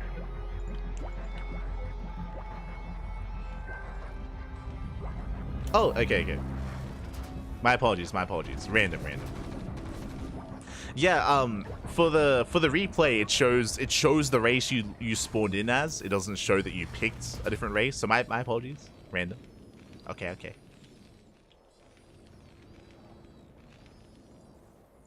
It's the in-game replays. Oh my god, I missed this. I miss these textures. Especially back in Heart of the Swarm. We had a lot of this. Like just random stores. Random streets. Feels old, man. As Psyarch does move out with his Reaper. Likewise, back at home, the bunker is now done. We do have a Reaper cliff into the main, though. Okay, this I was curious about. If you remember, at least for the past couple of maps, like Sylphid and Bloody Ridge, there were no Reaper cliffs into either of the bases, but here on Retro, there is. Okay, there you go. So a couple of Reaper cliffs have been incorporated into some of the maps, not all of the maps, though. It is important to bear in mind. So there is that Reaper cliff. Greenert, of course aware, is ready at both locations. And the Reapers are denied. Behind this, going for a 1-1-1, getting into Vultures. We might see some mech out of Greenerts. I'm curious. We've yet to see Brood War mech so far tonight. We've seen SC2 mech, less so Brood War. First Vulture coming in, shuts down the Reaper. We'll move out.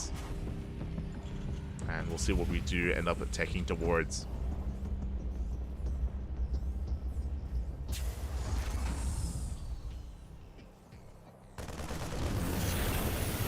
As the Vulture does go for a dive, does attempt to get a full scout. Checking the vision here, did get eyes on at least the lack of add-on on the factory. Marines do shut it down. Ravens on the way for Psyarch. As we do settle in. Oh, opening up Wraith. Okay. Wraith on the way. from what little I remember from Wraiths, they're okay. They don't have the highest of attack rates. Of course, like the Brood War Banshee, in a way. Let's go. Just catching up. We are really conservative with the Reaper Cliffs on the official SC Evo maps. If there's room to block something entirely, then we often do, but that's not always the case, except for Lost Temple. Yeah. I understand. It did feel very intentional to get rid of Reaper Cliffs for the most part. For balance purposes, of course. Which is why it's nice to point it out. Nice to see that it is at least here on Retro. Curious to see if it does impact the meta or impact the balance in any way. Meanwhile, the Wraiths are amassing, getting into tank production, researching siege mode. Let's go! Oh my god, that's crazy. Am I wrong? I think was it in the beta of, or even Wings of Liberty? Was this a thing in SE2? If I remember correctly, where you would have to research siege mode. I think that was in SE2 for a while, like for a little bit, before eventually they got rid of it. Wings of Liberty, yeah. In Wings of Liberty. God. The nostalgia. Crazy. Tanks, they had to learn how to siege. They didn't know. Third CC on the way. Likewise, Sarek getting his own third on location. Makes sense that Sarek does have map control, is containing his opponents on 2 bases, so being a little bit greedier here from the side of the red Terran player. Likewise, getting to his own add-on swaps. Again, it looks like it's going to be Bio Tank. Sarek opening up Triple Raven. Everything looking as it should, and we are researching Stim, so it is going to be Bio Tank indeed for Sarek. But yeah, has quite heavily invested into these Vikings. Typically, we would see Medivacs to go for drop play to move out with this kind of army to have a way to evacuate as well. Instead, Sarek throwing caution to the wind. Focusing on damage. Sarek hasn't even seen the main base, but is very well set up to defend against something like these Wraiths. Speaking of, Wraiths are moving out. How many? It's going to be 7 Wraiths for Green Earth. Meanwhile, Sarek going to be reinforcing with those Ravens, with those Vikings. Disable has been researched. We have the interference matrix. Oh. And Sarek has potential to break this. We barely have a ground army. We have one tank and a handful of Marines in the bunker. That's it. That's all we have. And with the help of the Raven, we can break this position. We scan ahead of time. We spot the one tank. Wraiths going for a massive counterattack. But Sarek can break this position. Wraiths will hit the main, and Sarek, he pulls the trigger. He's going for it. And there's a disable. Tanks they get within range. At the same time, SCVs are going down. That's a lot of worker kills. And the Vikings, they will turn back. Yeah, the Vikings and Ravens, they race back home. More SCVs are falling at the same time. There's just nothing on the ground. There's just nothing here. There's a tank in the main. There's a tank in the main base. Then eventually this will be cleaned up and shut down by the Vikings. The Vikings have arrived. Again, we have the Ravens for detection. We catch the first Wraith. Oh, and that liberated position is brutal. We have control of the ramp. Wraiths trying to come in from behind, but we have Marines in position. Only a handful of them. We can try to catch those tanks. But it looks like we care more about the air battle. These tanks are making their way towards the main base. There are now 3 tanks in the main, but the lib is brutal. The lib gets a tank. Gets one. Race running back around. They engage with the Vikings. And it looks like we will shut the Vikings down. Where are the auto turrets? There we go. Auto turrets have been placed, which will help support it. Oh my god, we annihilate the Wraiths. So many of them will fall in. Yeah, we clean this up. The auto turrets were brutal. And we still have one more left. Yeah, we clean up all the Wraiths, and across the map, Green are just stuck on one base. We'll show away the tanks. And the scary thing here is, sure, Sarek may have lost a lot of SCVs. He lost 28 SCVs, but we're on 3 CC. We're on 3 bases. We can mule, of course. I say mule, my apologies. I think that's something that does exist. But yeah, we can just reproduce. We can just remake all those workers. Get back into this. Back up to 57 SCVs already. And Green Earth is stuck behind. Also, can we mule? Is that a thing? Did we get rid of that? I asked just because there are 0 mules between the bases. Something that I wasn't quite paying attention to earlier.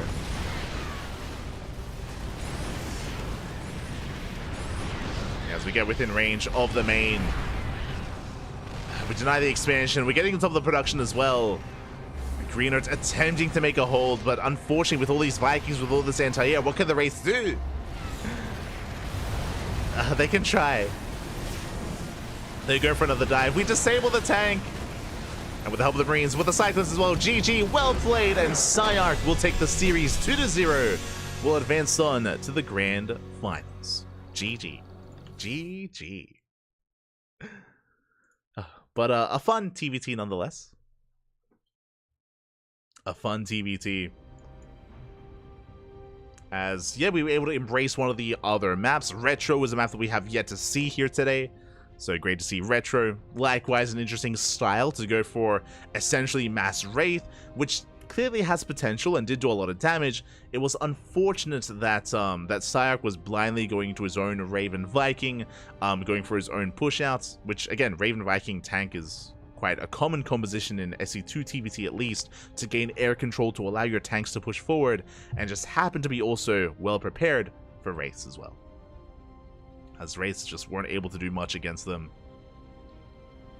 Were eventually cleaned up, and with that, GG. GG, well played. Psyarch does advance on, and we'll see how he performs here against his next opponent. We're getting ready for the grand finals. It's going to be a best of 5 between Psyarch and 3 Point. Let's go. 3 Point is a South Korean Zerg player and has been looking very strong and very powerful, making his way towards the grand finals. But we'll see how he does compare. Alright, getting ready. Blind counter so hard. Yeah, it was unfortunate. You're not wrong. Like it was really unlucky that Vikings and Ravens were already amassing for Psyarch. It was unfortunate. GG, GG.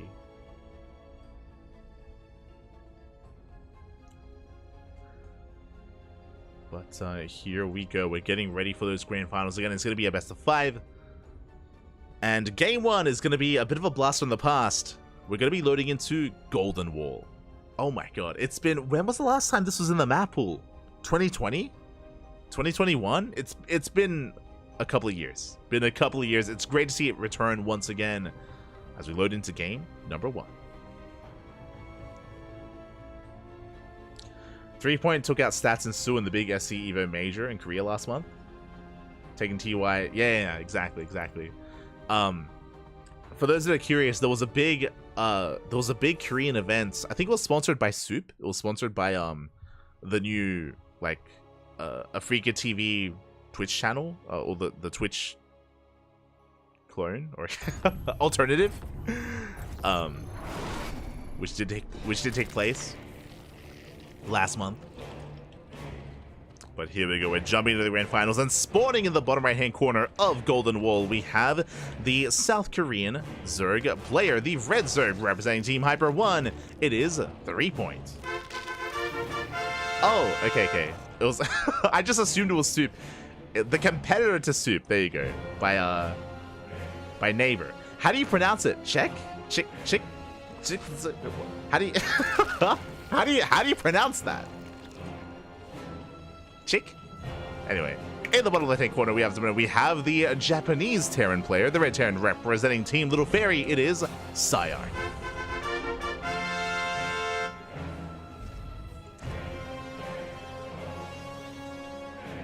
Until I know how it's pronounced, I'm going to just call it Neighbor, but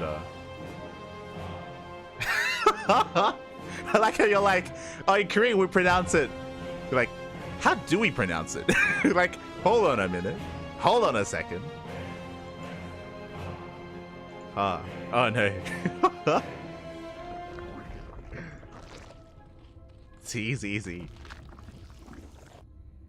Okay. We'll get around to it. Regardless, for one moment here. I will set up the UI. I got you covered. Bam! There we go. So Sayak versus 3-point. Jet 3-point going for his initial hatch first. Hatch gas pool, standard opener here from 3-point. Meanwhile, Sayak going for his own racks expand, economic openers all around. When it comes to Golden Wall, if you're a bit of a newer viewer of SC2, maybe you'd be unfamiliar. This was in the map pool a very long time ago, many years ago, and one of the big features is this gold base. We have a gold that you can take as a third. It's a forward gold. Not just that, we have an entire other half of the map available that you can gain access to by mining through these mineral patches. In a sense, this is kind of like the precursor to Alcyone. If you're familiar with the current map pool, Alcyone has a very similar kind of setup here, except the gold base on Alcyone is more exposed. Here, it's a little bit more secure in a sense, especially because you can gain access to this lower half of the map a little bit easier, and likewise, you have the ramp defending this center base as well. So it is an easier to claim gold. Easier doesn't mean easy though, as I'm sure it's going to be a big point of contention. Reaper's going to be dipping in, dancing with the Lings, threatening that mineral line, and so far 3-point is able to keep up, does pull away those weakened Lings. Ooh. Does pull them back. So far so good. Also, I'm pretty sure this game you're going to see me drop out. We'll get this up as the Reaper does fly a little bit too close to the sun and will barely get away. Will barely escape. Again, Ling speed about to kick in for 3-point. Macro hatch is done. Third hatchery's on the way. And behind this Sayak opening up 1-1-1. This has been a common build of choice here amongst SC2 Terran players against Brood War Zergs, is we actually have not seen a single 3cc build. There's been no 3cc's here from any of the SC2 Terran players. It's been all about the 1-1-1. Oh! As we do catch the Reaper, Ling speed kicks in. Nice catch. Reaper goes down. And there we go, we have the 3rd CC after the starport. Bit of a later expansion, but expansion nonetheless for Sayak. Going into his 3rd, the Overlord will confirm, so 3-point is fully aware of the 3rd base timing. And behind this, okay, for the first time, it is not going to be Ling into Muta, it's going to be Ling into Hydra instead. Again, we've been seeing Sayak's Brood War Zerg quite a lot today. We've seen a lot of 2-base Muta play. You can see that 3-point is taking a different approach. Cheesy Zeke? More like Chi-Ji-Jeek? Oh. It's supposed to be like an old TV static onomatopoeia. Oh. Okay, you know what I'm gonna do? I'm gonna like look up like a Naver ad on YouTube, and I'll just listen to how they say it. I'll do something like that. Okay. The Naver platform. Yeah. Chi-Ji-Jeek? Okay. Close enough. For now, Hellions do make their way across the map. The sunken colonies, they finish up just in time. We have the 1 at the 3rd. Hellions, they do threaten the mineral line. Nice pull away here from 3-point. Does go for the Evo blocks. Ooh, does try to lock down those Hellions. Does try to pen them in. As the Hellions, they do have a lot of respect for the sunken colony. Likewise, threatening the mineral line, but more Lings are amassing. Hydras have arrived, and we will force back those Hellions. At least we attempt to. So far, nice stutter stepping out of Sayak, cleans up all the Lings. Hydra's looking a little bit vulnerable. Behind this, Viking sharking around looking for Overlords, has gotten 1 Overlord so far. He's looking for another. Meanwhile, that is a 2nd factory. And that is a 3rd factory. Oh. Okay, Sayak is meching it up. We are going to be embracing mech from the side of the StarCraft 2 Terran. Mech is on the way. Meanwhile, 3-point currently in the dark. Because of the Viking, we have not been able to scout the main base. We are unawares. But I appreciate that 3-point has mined through those mineral patches and we are taking the southern expansion. So is taking a 4th, as Sayak is in position to deny the gold. So thanks to these Hellions, the gold base is going to be denied. With all these Hellions, 3-point, even though he hasn't scouted the main base, seeing this many Hellions should be a tell. We should recognize, hold up, something's wrong. So, something's going on here. As Liberator does slip into the main, getting 3 drone kills. Ooh, getting a Hydra as well. Getting 2 Hydras. Okay, 2 Hydras go down. The Hydra's out of position, and we go for the dive. We run into the mineral line. We roast up the drones. 14 drones going down. Oh my god. Yeah, 3-point out of position. Losing 17 workers at the 3rd base. And we may have lost a lot of Hellions, but that was well worth it for Psyark, crippling the economy here. Taking his own lead. Behind this, bearing in mind, even though Psyark is down in workers, he has the gold. Because Psyark has had map control, we have the gold base, and we'll see if 3-point can punish it. Oh, the tank is unsieged. Yeah, looks like we barely do catch out the tank. The tank will go down, and we will punish the gold. Hellions kiting back. Boys being pulled away. The SCVs will survive, but we do get on top of the CC, and we should be able to bring it down. Oh, it's going to be close. Can we get it? Can we repair? And it looks like the CC, it looks like it barely will go down. Massive pick off here for 3-point. Shuts down the CC, denies the gold. And suddenly, we have a, 4-base Zerg player against a 2-base Terran. 5th hatchery on the way. Now that 3-point has map control, we can take the gold base. Gold is being taken. Back at home, Liberator is denied. Likewise, you have to be a little bit more methodical with your spore colony, with your colonies in general. You cannot reposition. Cannot rotate them. We've got more colonies on the way. Viking still looking for another Overlord, and behind this, we're still just embracing mass mech. Tanks, Hellions, incorporating a couple of Cyclones as well. Do love to see it. Hurricane engines on the way for that Cyclone speed. Going for a more battle mech composition.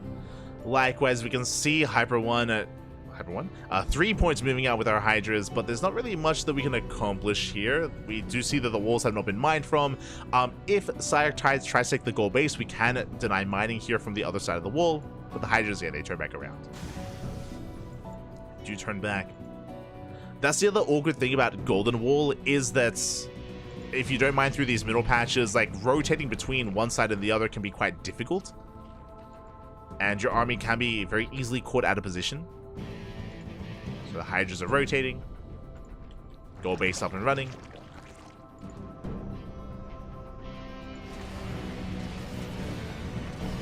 And Psyark is not taking the gold, is going for the linear 3rd base instead. Is taking another expansion.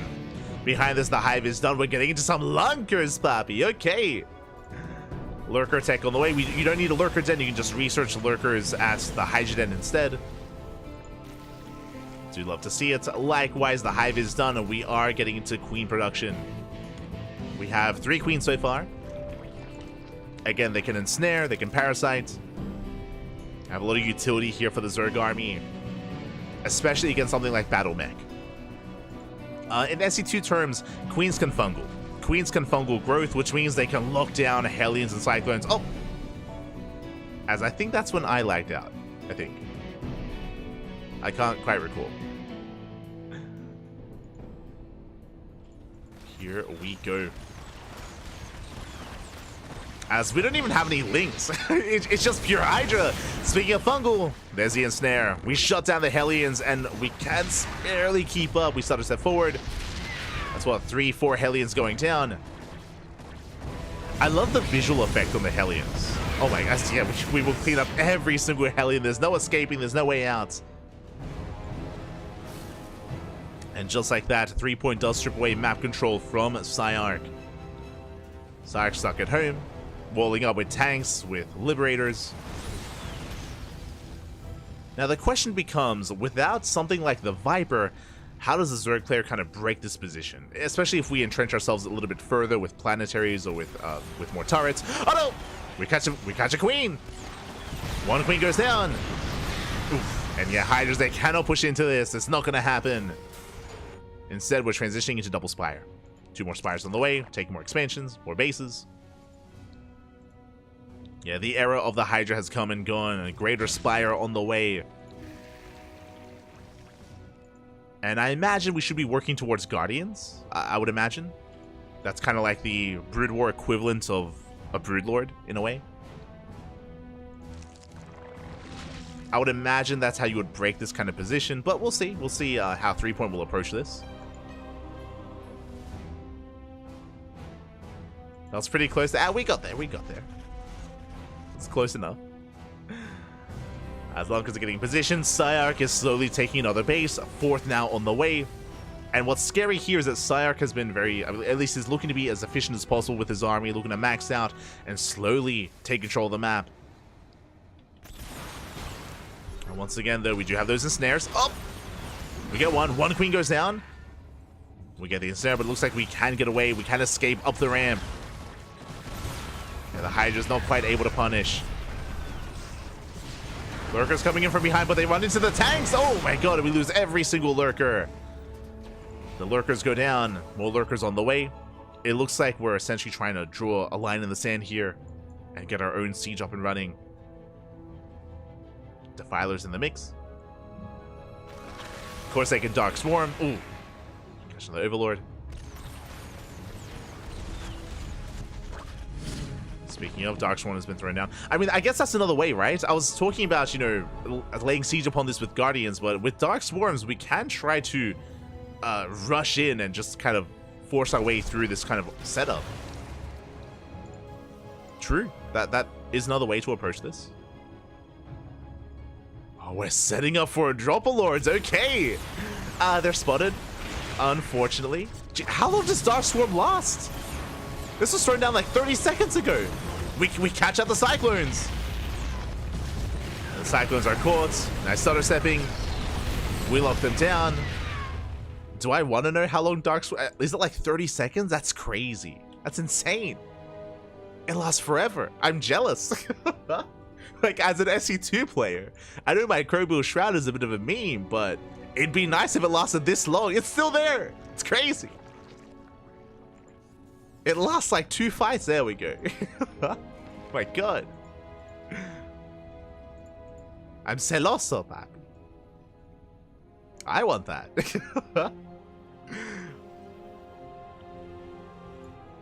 32 seconds. Oh my god. That's crazy. That is so long.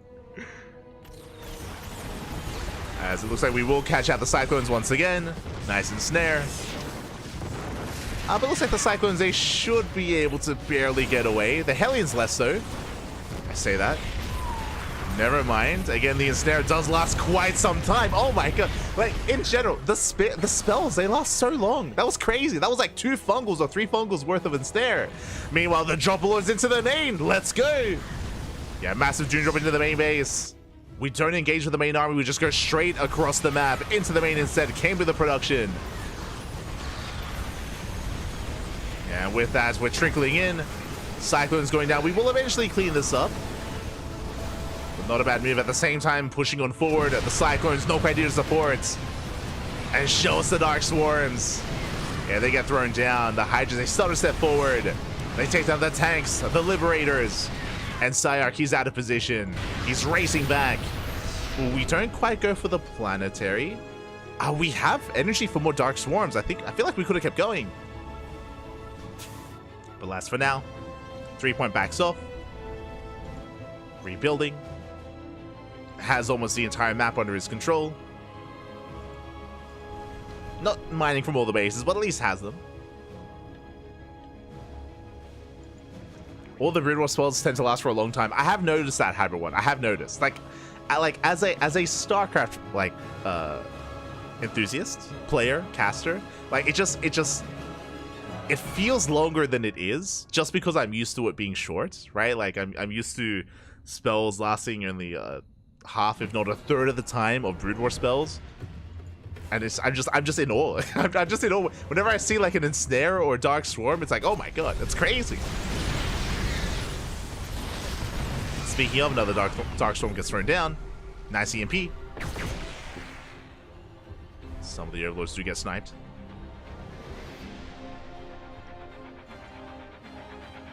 Let's go. More macro hatches on the way. Spread that creep. Meanwhile, after that initial kind of dive up the ramp, because we didn't get the planetary, Psyark, he holds. He is holding on. 3-point might be maxed out, but Psyark, again, he's slowly stabilizing. Taking another expansion, getting into more tanks, more Liberators. We have been slowly working towards those Spire upgrades, and once we get into 3-3, I imagine then we're going to be switching into something like Guardians. Until then, though, we're focusing on the ground army. Focusing on Hydra, Lurker, Defiler.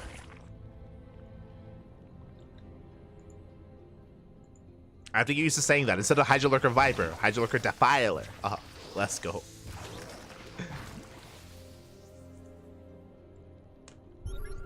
As the scan does reveal the Dropper Lords. And again, that is prompting a massive wall of turrets. We have a Liberator in the main base as well, just in case, to protect the production. These used to be even longer. Yeah, I did notice. Also, am I crazy? Is the sound effect of the Defiler consuming a unit the same as a Spider Mine being thrown down by a Vulture? It sounds the same to me, but I could be crazy. Like, I don't know if you heard it, but like I kept thinking Spider Mines. Like when I was hearing the consumes.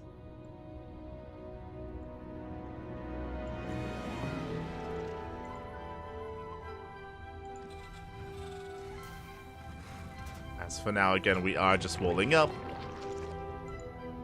Wall of colonies on the way. I would love to see 3-point mine through these mineral patches himself. Like, there's no Liberator. There's no Liberator in position, so we totally could mine through these patches and gain access to the main. Alas, for now, rotating towards the south. Making our way towards that center location. Liberator catches some drones, not bad. A couple of workers going to be going down. Drones, honestly, they can just rotate to another base.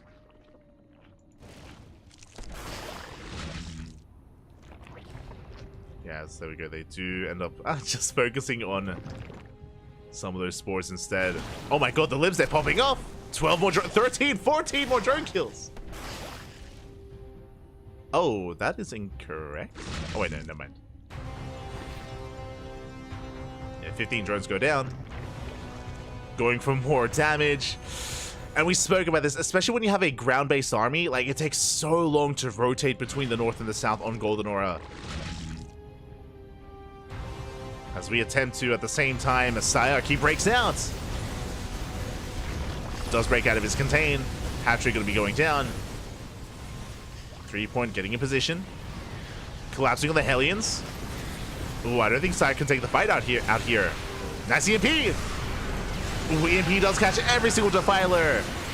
Oh my god, we do try to jump in, then we go another Dark Swarm. Just in time, we had some Defilers in the Dropper Lords. Oh, okay, creative. Not bad. Very similar to like High Templar and War Prism, where basically we were hiding Defilers in the Dropper Lords to make sure they didn't get EMP'd. And with that 3-point, we'll take the fight. Behind this, that's a lot of mutas. 35 mutas on the way. Mate, have you seen the muta switch quite like this? The muta switch, pappy. 35. As a reminder, if you want to morph in things like Guardians, you do have to morph them in from mutas, similar to like a Lurker and a Hydra. Mutas, they morph into Guardians.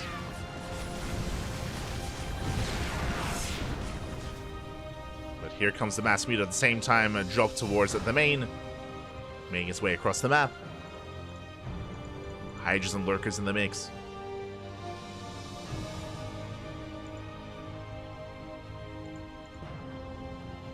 And the Liberator is not quite in position. Likewise, there's an opening here on the left-hand side. Yeah, there is an opening. One Drop Lord will go down, but we unload every single unit. We get in once again for a second time. There's one tank in the main. It can be targeted down. Hellions are racing back home. And as we're scrambling to defend the main, the mutas are getting ready.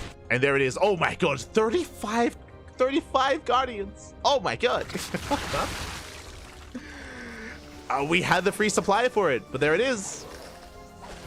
They're a little bit smoother than I remember. Not gonna lie. A little bit smoother. But the Guardians have arrived. Likewise, Lurker's rushing towards the north. Lurker's still in the main as well. Posing a bit, just being such a nuisance here for Sayark. And now with this mass army, with this Sky Zerg army, we can start working towards these forward bases. Behind this, more mutas on the way. What's the other one called? It's a Guardian and Devourer, right? Devourer is the unit that only shoots up.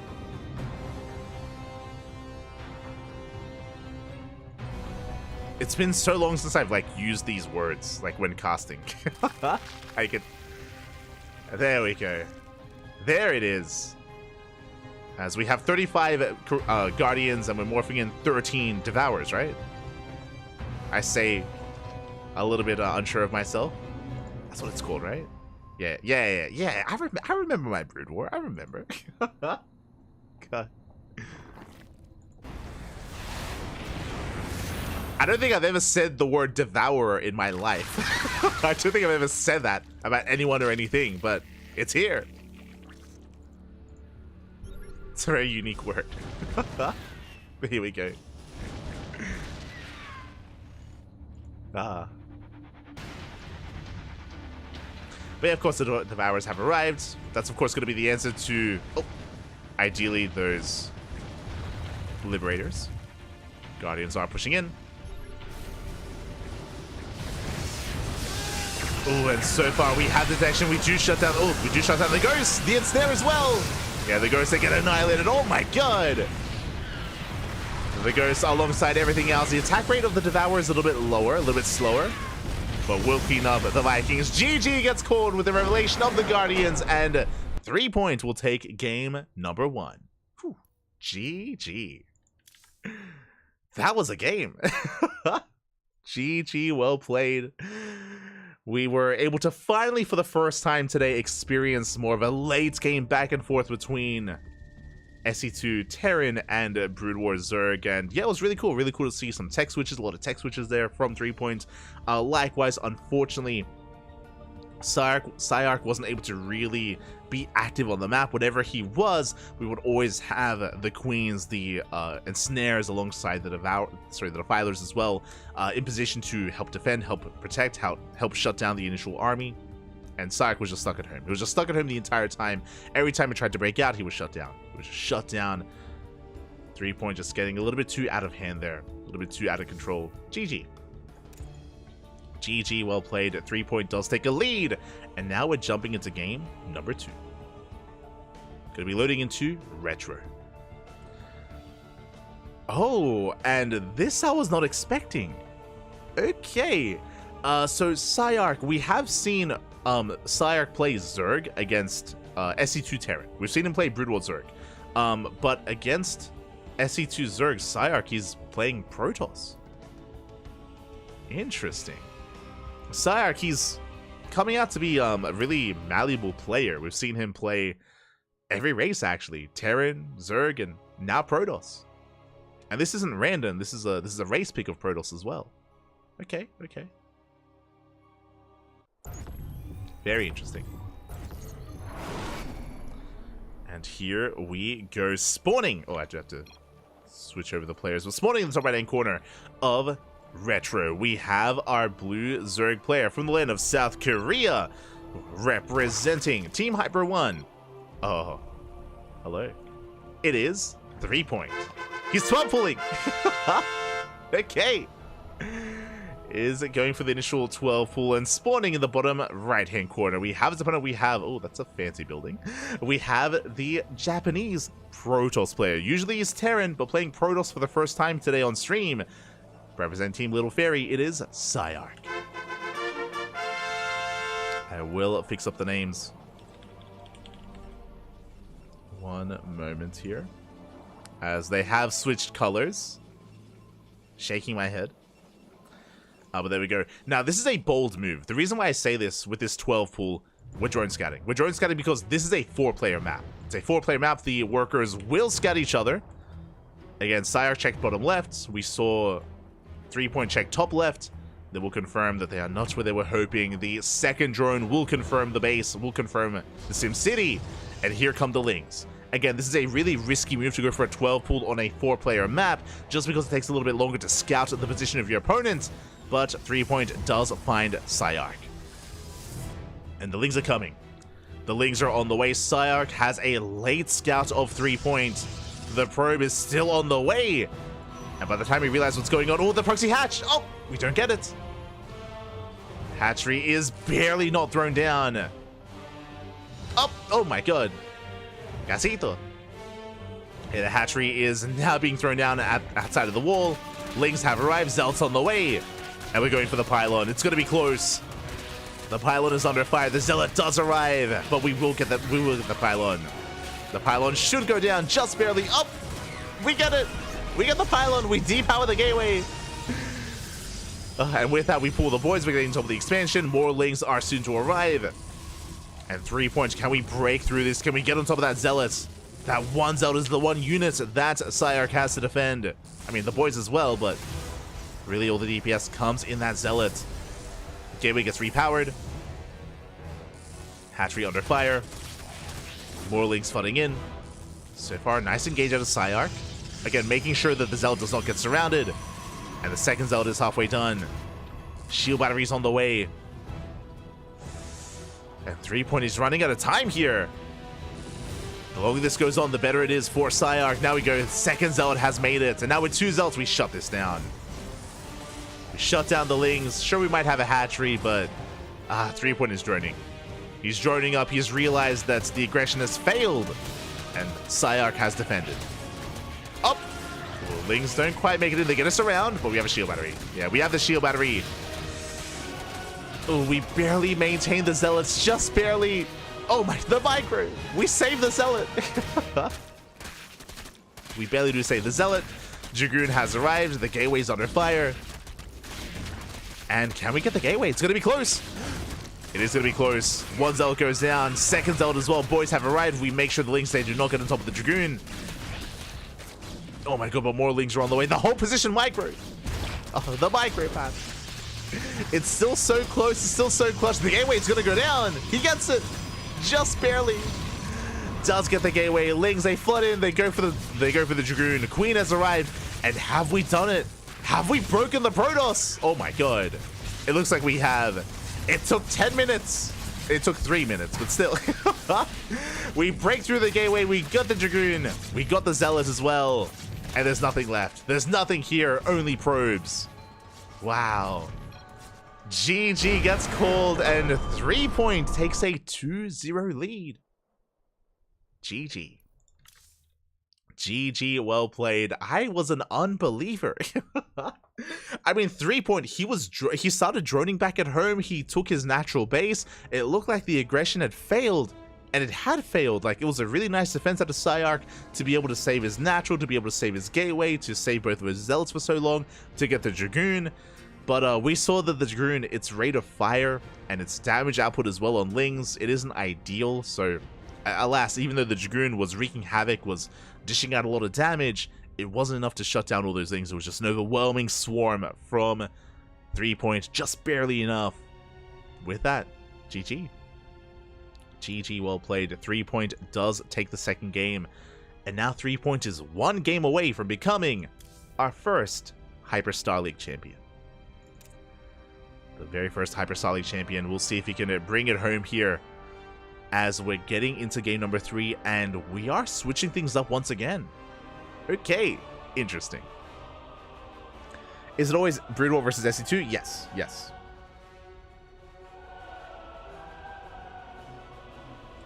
For those that are curious, when it comes to the format of this event, for those that are maybe tuning in for the first time, every matchup is strictly Brood War versus SC2, and they rotate. You know, one game, you have one player Brood War, other player SC2, then they switch, then they switch, then they switch back and forth. You never get, like, SC2 versus SC2 or Brood War versus Brood War. That is how the game is balanced. That does, I'm sure that does make it easier to balance as well, because technically you're not really balancing 6 races against each other. It's a little bit more limited than that, because you don't have to worry about mirror matchups specifically. So I'm sure that does make it a little bit easier, but here we go. We're jumping into game number 3 and spawning in the top left-hand corner, picking not Zerg this time, going for Protoss. We have the South Korean Protoss player now. Used to be a Zerg, now embracing the color, representing Team Hyper 1. It is, as he's letting Psyarch know, It is 3-point. And spawning in the bottom right-hand corner, we have the red Terran player, the SC2 Terran, representing Team Little Fairy from the land of Japan. It is Sayark. Let us go. Hey, CranKy Ducklings, you should do some SC2 tournaments. Oh, I never thought of that. You might be onto something, Bobby. I'll look into it. We might cast some StarCraft 2 at some point. Cap. As we are settling in. And it is going to be our initial Nexus first. Nexus first into our gateway. Bit of a greedier opener here from a 3-point. And Sayark back at home opening up with a Rax Expand. It is a single gas opener, so it's going to be a Rax Expand out of Sayark. With our initial Reaper, I imagine. And we'll see what Sayark can get done. Let us go.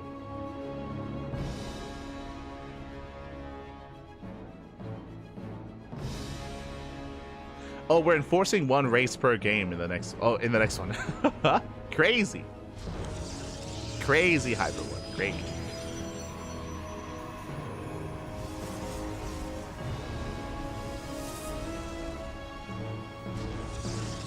As behind this, we're getting to our Cybercore, working towards Dragoons, of course. Reaper is on the way.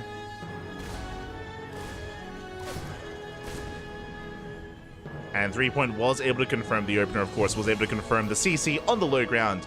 And we'll see what this Reaper can get done. Bearing in mind, of course, that we do have Reaper clips coming into the main. This is a feature that is not available on some of the other SE Evo maps, but is, of course, available on these SE2 maps. As Reaper does dip in, Zelt's going to have a hard time keeping up. It's going to be on 3-point to minimize damage and minimize losses. So far, it does pull away.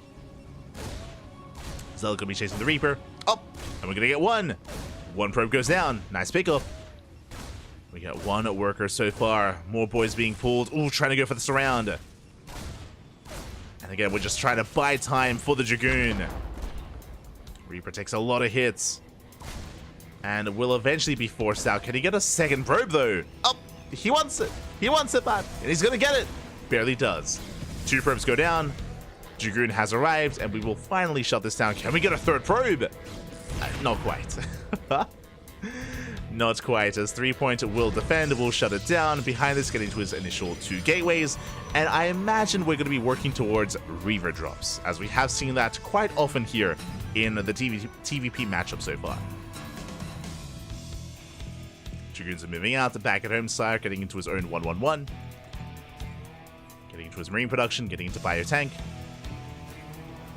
Of course, Dragoon range is being researched, just so we can maintain map control. Dragoons are moving out.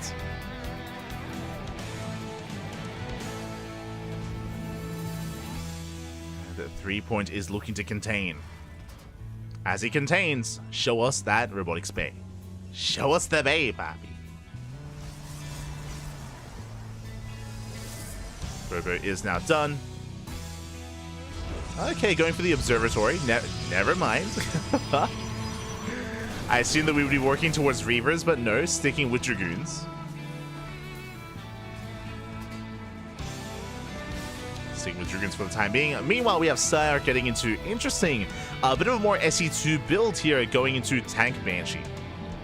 Banshees are on the way.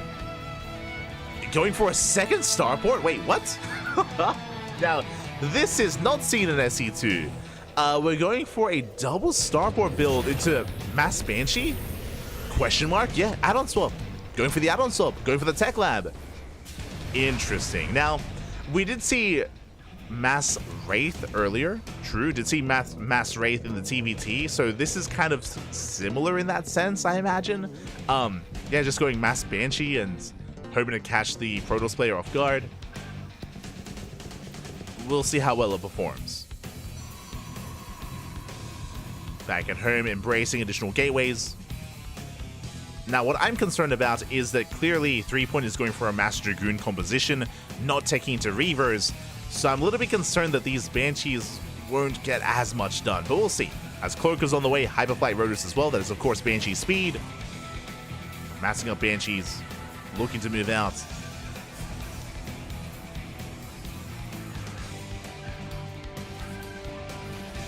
Banshee, the first one will hit the main. Do we have an Observer?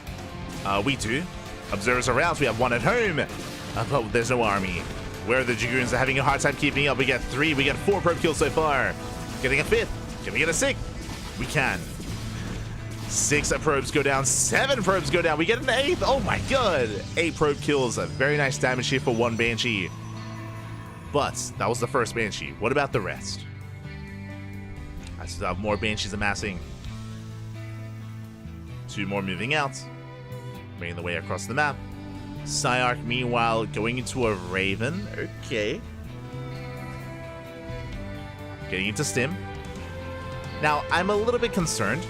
I'm concerned because we're hard switching into more Marines, into additional Maxes, into Stim, into bioproduction, which means that I don't feel like this double starport build has really paid off. I'm not convinced. I'm not convinced. This is a big investment. Big investment going for the second starport, and we're getting into medevac production. I think we were hoping that maybe the Protoss player would be working towards Reavers, so there'd be less Dragoons. I think maybe that was the hope, that was the ideal. As we can see, though, there's plenty of Dragoons in every base. We have cannons, we have Dragoons in every single mineral line. The Banshees are having a hard time, and 3 Point even does catch the Banshees in the center of the map.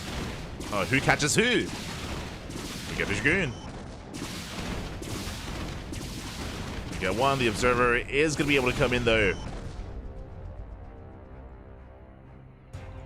The Banshees, they have to get the hell out of there.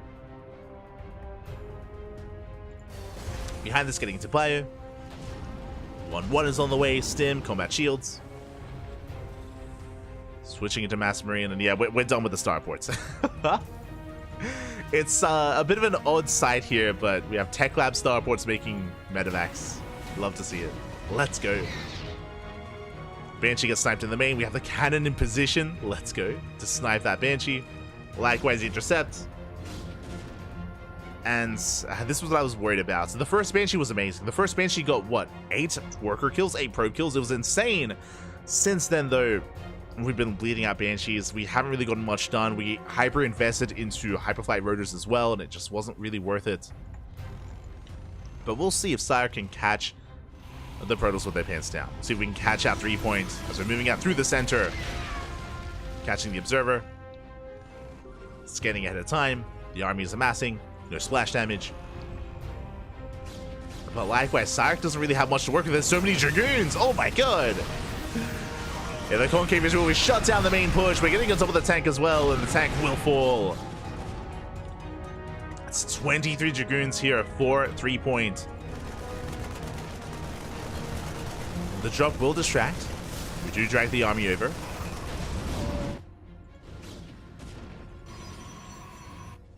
.4 to defend. Back at home, Psyarch getting his third base up and running. Yeah, he's embracing more bio-heavy composition.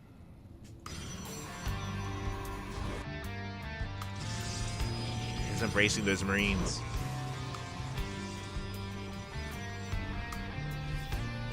But still does need a little bit more time. Meanwhile, from the side of the Protoss, what I'm most concerned about for 3 Point is lack of splash damage. Whether it's Reaver, whether it's Storm.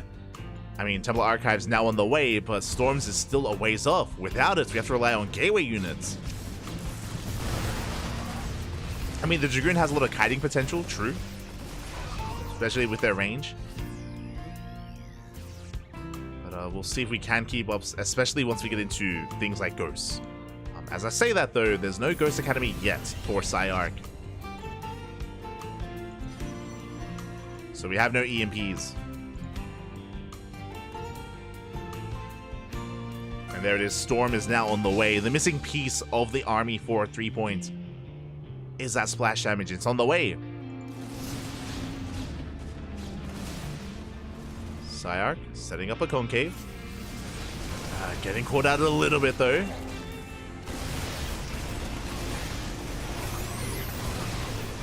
Oh, okay, they are Widow Mines. Okay, my apologies.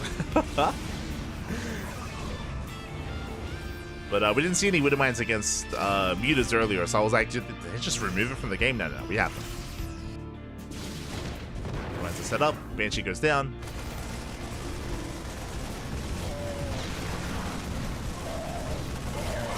Likewise, the drop doesn't get much done, and Storm is almost complete. We're getting there. It is almost done at this point.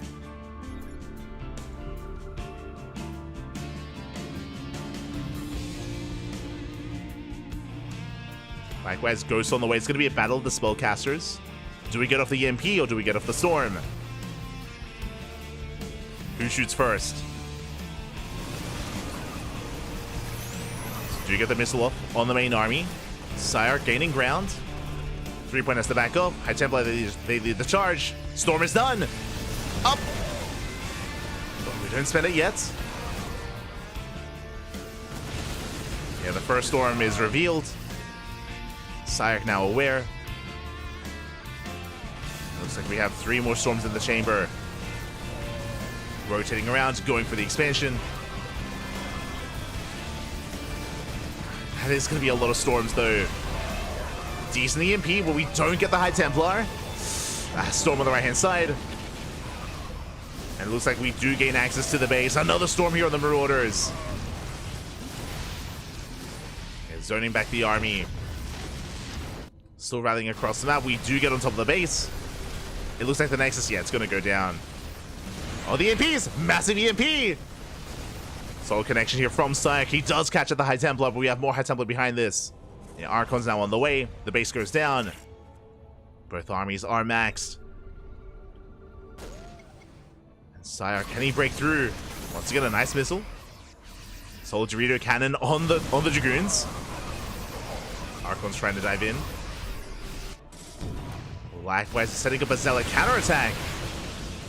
Decent Storm, but again, the Marauders, they're holding their own. They can take the Storm, Spatty. They can take it. And 3-point looking a little bit desperate, going for a massive Zealot counterattack. But he cannot deal with the main army. The Dragoons, they're falling one after the other. Without any Storms, we're snowballing out of control. Syark, he's fighting back. Let's go. The Zealots are getting a lot done. But we can't deal with the main army. We cannot deal with it. Not anymore. There's maybe 1 Storm left. Oh, we need more time. Yeah, massive snipe. We get both High Templar side pushing into the main. And 3-point, he just cannot keep up. Just cannot keep up here with the main army. We're getting on top of the production. The Zealots are racing back. We can try and set up a surround. But these Dragoons are so vulnerable. And we focus out the Dragoons one after the other. Likewise, Zealots, they're putting in a lot of work. But it doesn't matter. Doesn't matter. Not anymore. We have a series. I was afraid it was going to be a 3-0. I was afraid that the series would end here and now in Game 3. But Syark looks like he has done it. And cleans up the remaining Zealots. GG gets called. And Syark, he does fight back. He fights back. He puts a one on the board. We have a Game 4. GG. GG, well played. Again, the Storms were a little bit lackluster. Unfortunately, we were forced to storm, or 3-point was forced to storm ahead of time, like on these small groups of bio. Again, Syark was so patient when it came to how he was engaging with the main army as well, making sure he didn't just stim forward and leave his army vulnerable. Likewise, there was a massive EMP that we saw as well, which did catch like 3 or 4 High Templar when he was pushing past the 4th base. And with that, we're getting into Game 4. We're getting into game number 4, and once again, our players are switching gears and switching races. Okay. Interesting. We have 3-point playing Terran, and Syark playing Protoss. Well, we're getting it all, Pat. We're getting it all. Let's go.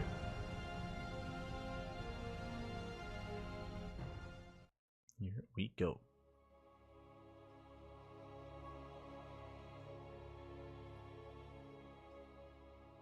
I see in the chat.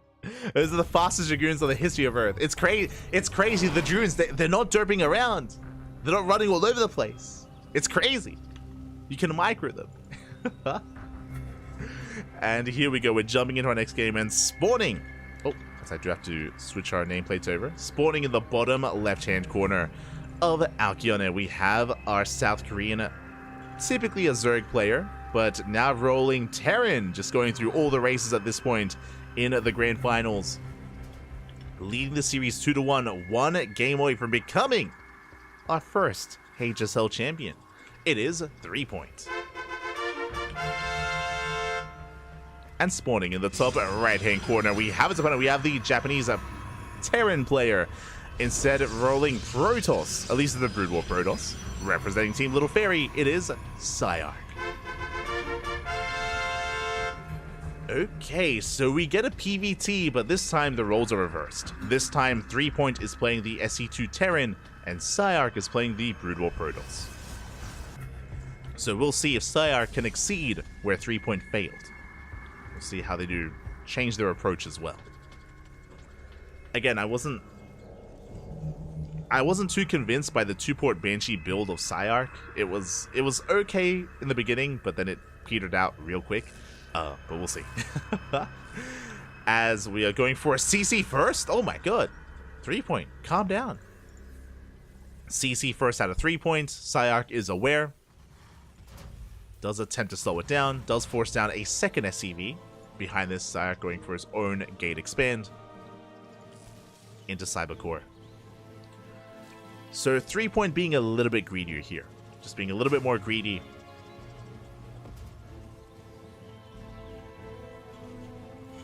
And we'll see if we're able to. I mean, we shouldn't be able to really punish it too much, not with this kind of setup.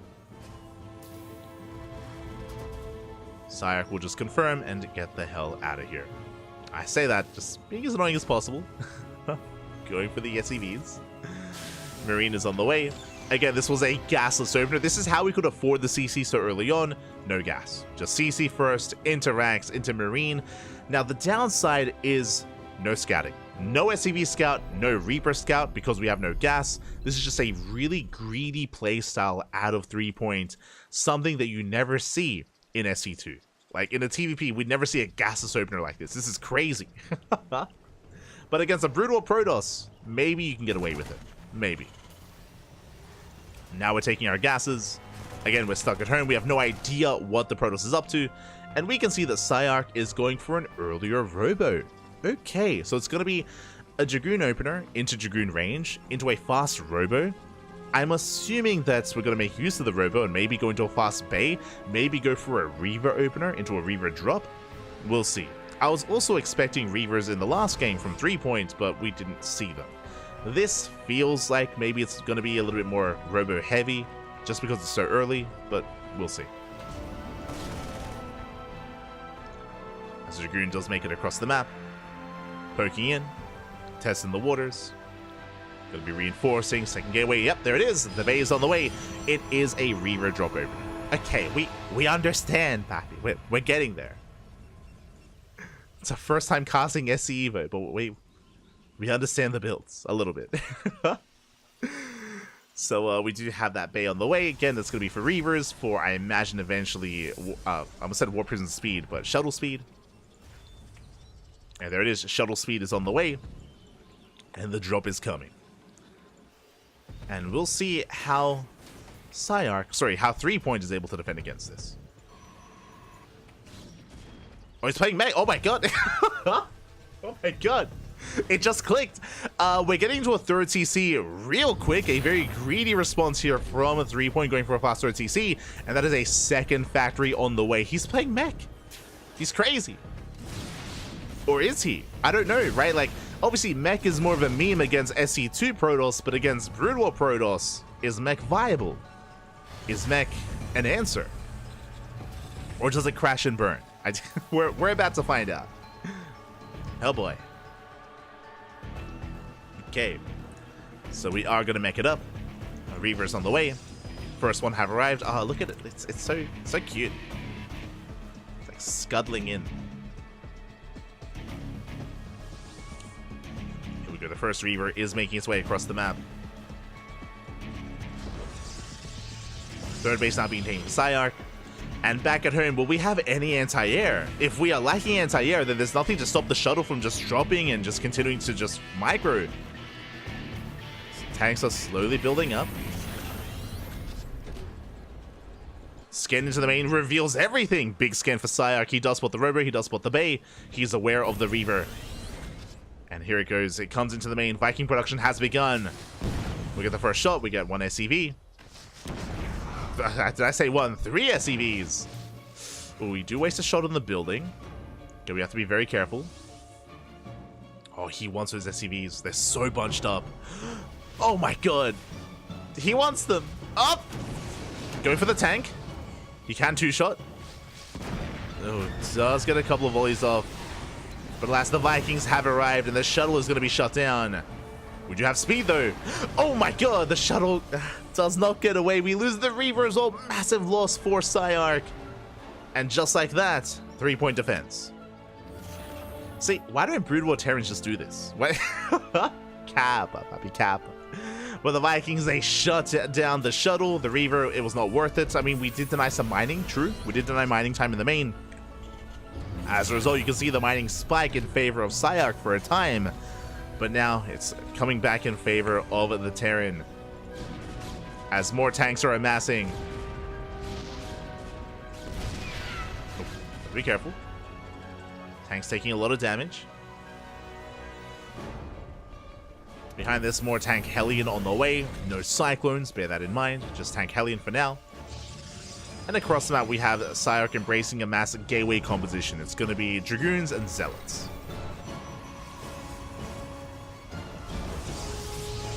Working towards Dragoons and Zealots. Temple Archives on the way. That should be for Storm and Archons. But the slow siege of tanks. We're gaining ground. We have access to our third base. The Dragoons being forced back. And I'm curious how we approach this. I'm curious if 3-point is going to play a turtleneck style and go for the third into a fourth, max out, and then push across the map. Or are we going to be a little bit more assertive and have like a harassing, marauding force of Hellions and double armory? Okay. Never mind. Never mind, Pappy. We're gonna be here for a while. Strap yourselves in. Now, checking the vision of Psyark, we did get eyes on the production. We're fully aware of mech. Personally, I wouldn't be opposed to... I was gonna say, I wouldn't be opposed to rushing into Skytoss, into carriers, and, you know, into a more robust army against mech, which can do well. The problem, of course, being Psyark doesn't know how aggressive 3-point wants to be. Like, we can see he's walling up. He's walling up and he's turtling very hard. And if Psyark was aware of this, we should be seeing Stargates. For now, he's focusing on a ground-based army, and this will keep him safe against a move-out. I just don't know if that's coming. I just don't know if that's going to happen. If it doesn't, then Psyark's army is going to be outscaled. That's my biggest concern for Psyark, is if he's stuck on a gateway composition for a little bit too long. Behind this double expanding, I do appreciate this. Taking a 4th and a 5th base at the same time. More factories on the way. 4 CC as well. And 3-point is taking a slower approach. And the longer this goes on, the more concerned I am for Psyark.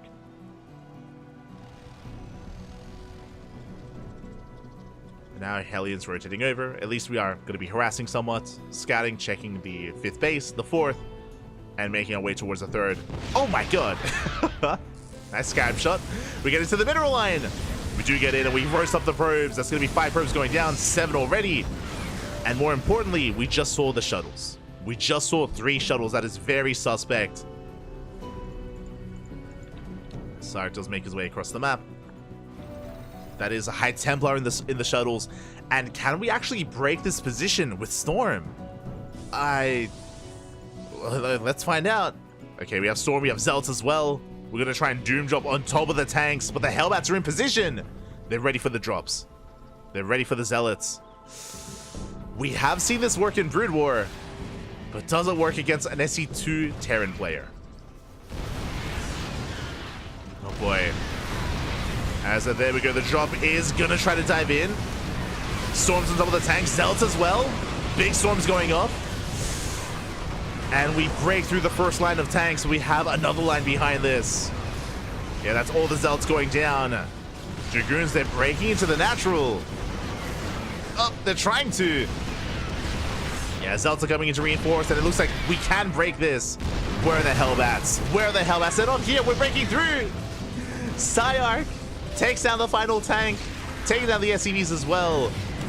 And it was a bold move out of Psyarch. It was very bold to try to just rush into the army, rush on top of it with those drops. But it has worked. We have control of the third base. 11 SCVs go down. Reinforcements are on the way. And Psyarch even getting on top of these reinforcements as well. At least trying to. We'll get one more tank. Just the one though. As Psyarch does have to back off. And he does not kill 3 points. 3 point barely will hold. He barely does defend.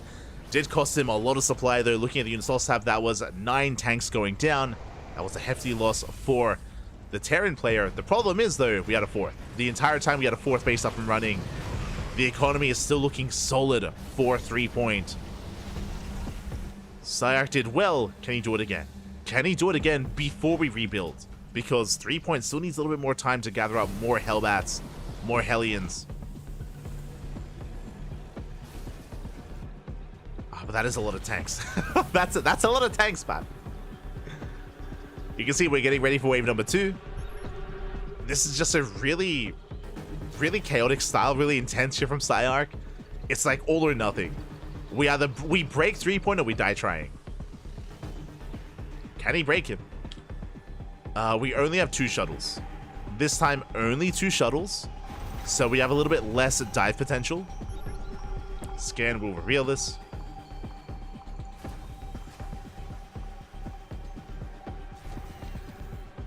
The Hellions are moving out. We need the Hellions back at home. Oh.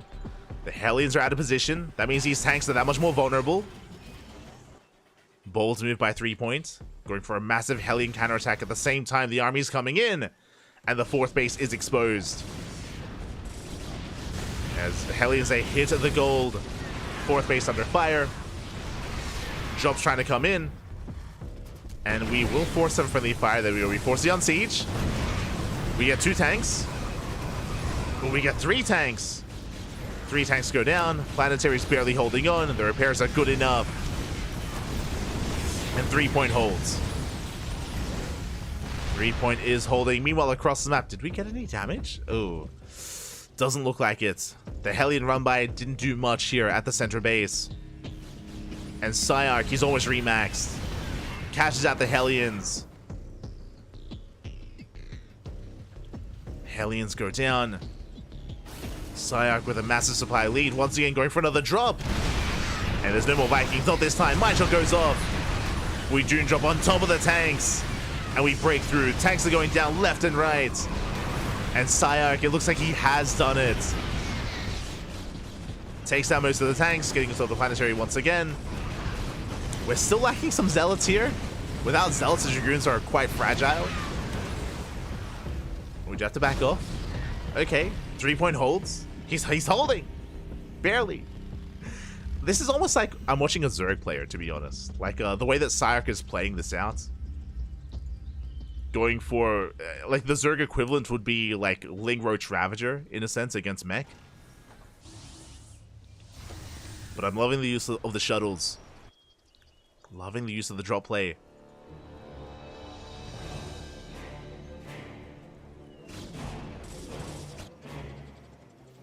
And again, 3 point. Earlier he was at what, 170, 180 supply, but he's been having a hard time rebuilding and remaxing. Hellions will distract Psyarch. We'll distract him for a time. But he's still moving out. And again, he wants that planetary. He wants that 4th. 3 point just stuck at home.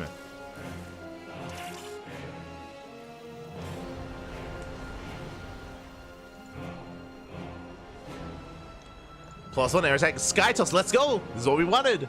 Stargates are on the way. We're getting ready for carriers. We are getting ready. At the same time, Sarge slowly pushing forward. He might not even need them. As I'll say, catch reinforcements. Vikings forced to land. And all these tanks, they're barely out of range. Yeah, just Doom dropping on top of the tanks. Once again, forcing friendly fire. And the Dragoons, they just avoid the third. They avoid the third base, they go straight for the main. Getting another tank, and another. Oh my god. And can he camp the production? Oh, he's having a hard time pushing in. Leading out a lot of Dragoons, and he's gonna lose everything. We do overextend. Uh-oh. We lose every single Dragoon, and just like that, Sayark, he plummets in supply. Still has a good economy, but lost everything, and that was not the play. It's not the play. Did well breaking into the natural, but pushing into the main base was just a little bit too much, a little bit too far. 3-point is still in this. 3-point he's holding. He's surviving. Meanwhile, there's a fleet beacon. We're getting ready for that Skytoss transition. Getting ready for the carriers. We're getting there. Until then, has Sayark, has he not just overextended? Has he just been stuck on this army for too long?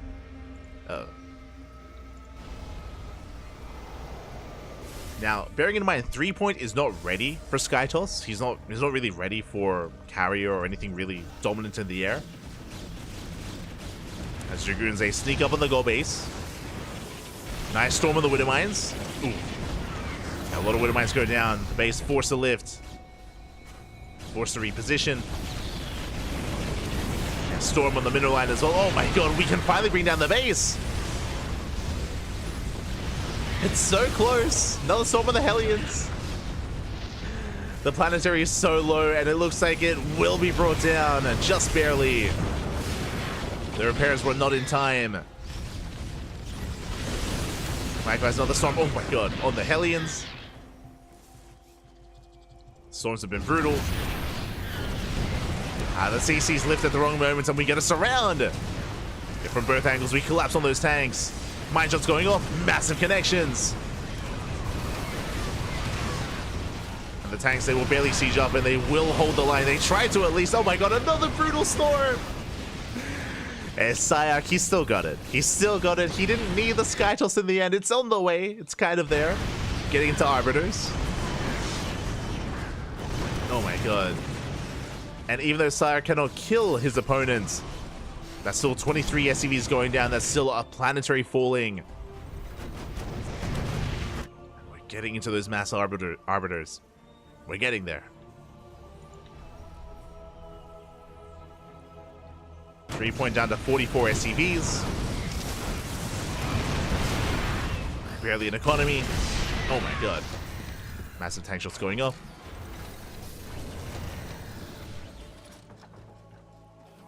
And finally, for the first time the entire game, he's moving out with his army.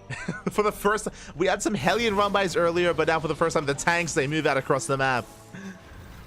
But is it too late? With the help of the Arbiters, we can lock down the army. I say lock down, we can stasis, I should emphasize. We can stasis those tanks. So far, a nice spread. Very nice spread. It's not going to be easy to engage. Widow Mines are setting up. Mine shots going off. We collapse on the main army.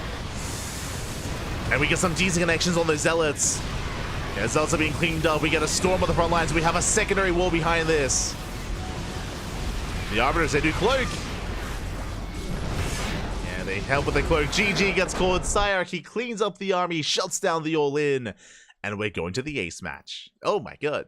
GG. We are going all the way to game 5. Let's go. It's 1998 and Brutal has never looked so as sexy. It looks good. The models, I do appreciate them. Most of them. Some of them look a little bit weird. Like, I'm not sold on the Guardians. The Guardians look really, I don't know. They look very different. Very different. They look very modernized. Maybe that's a better way of putting it. But here we go. We are going all the way to game number 5 here. And what players, what races do we pick? Okay, interesting. It's going to be 3-point playing Zerg, Brutal Zerg, and Sayark playing SE2 Terran. Okay, we're jumping into the final game on Bloody Ridge. we go. Dragoons? Was I in a coma? What's going on, Bobby?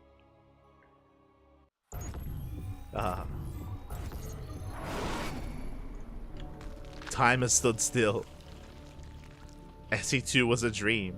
Kappa.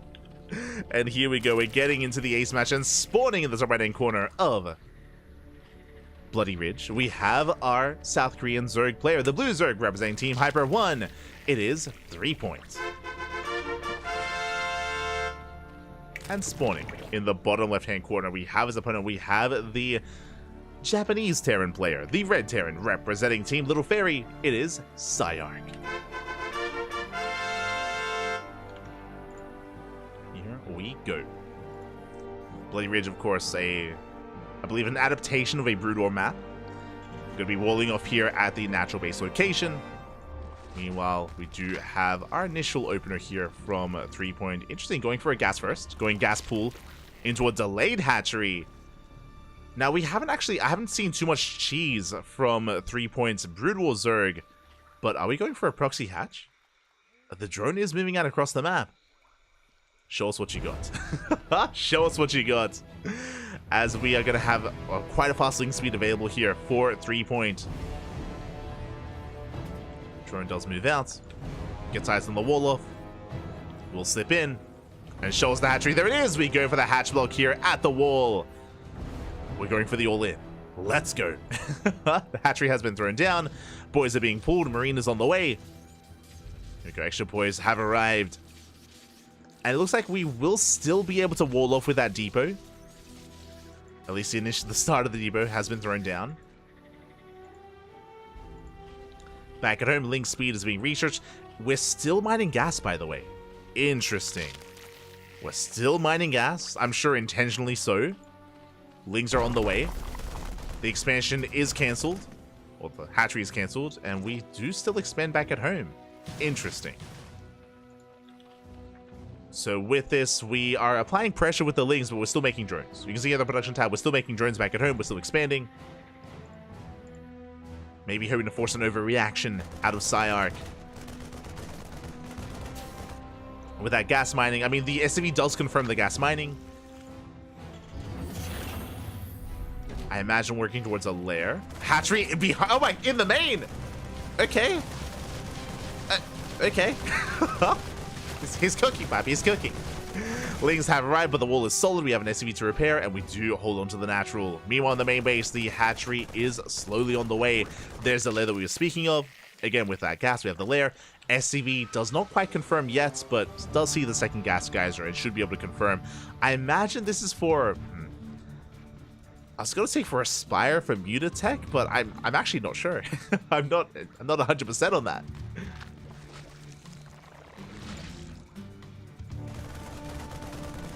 The hatchery in the main base still does pose a threat. Marines do rotate to shut this down. SCV does fall. Psyark did confirm the lair. And the expansion is cancelled. Alright, what do you have for us? What do you got? Is it the Spire? Is it the Hydrogen? What is it going to be? And there it is. The Spire is on the way. So it's going to be 2 base Muta out of 3 point. We got here in an interesting way, looking at the units or resources lost. That was 2 cancellations on the hatchery, so it was a little bit expensive, but at least we're keeping Psyark busy. It did delay the expansion. It did kind of throw a wrench in the works. Was just attempting to delay his opponent. As we are prioritizing our gases. 3rd and 4th gas on the way. Getting ready for Muta production.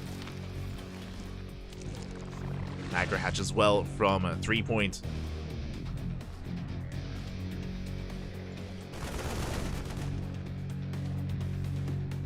Up. Does threaten a dive. Behind this, we're getting to our 3-1-1 setup. E-base on the way for +1. And we will soon be active with our drop play. I say that there is no stim for Psyark. Uh-oh. We still can move out with at least vanilla Marines. Lings keeping tabs on the Terran. And we have been banking up quite an amount of resources, minerals and gas. There we go, 6 mutas on the way. They're coming. Now, Sayark hasn't scouted this, but he saw the early lair, he saw the earlier gases. He can piece this together. He is working with incomplete information, but I'm sure the potential for mutas is in the back of his mind. Nice control. Does shut down the Overlord. Supply blocking 3-point. Pretty big supply block, actually. Yeah, 3 Overlords on the way. Brutal. As the mutas have arrived.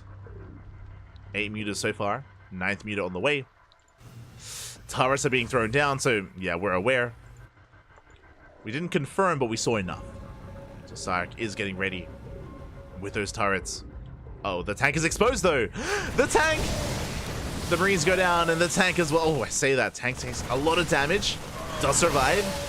Gets a muta. Gets 2. 2 mutas go down and we save the tank. Not bad. Sayark does defend. Sayark, he does hold. But is contained to 2 bases. And that's the goal here for these mutas. To keep the army pinned back at home. And from here, 3-point can expand. Can take a 3rd base. Can macro from here. Gets the reactor. The handful of Marines. Nice. Oh, control as 1 muta goes down. We're bleeding out a little bit, but we will take the fight. And we're down to 4 Marines. Again, Marines without stim, they can barely hold their own. And the tank will go down. The mutas, they barely overwhelm.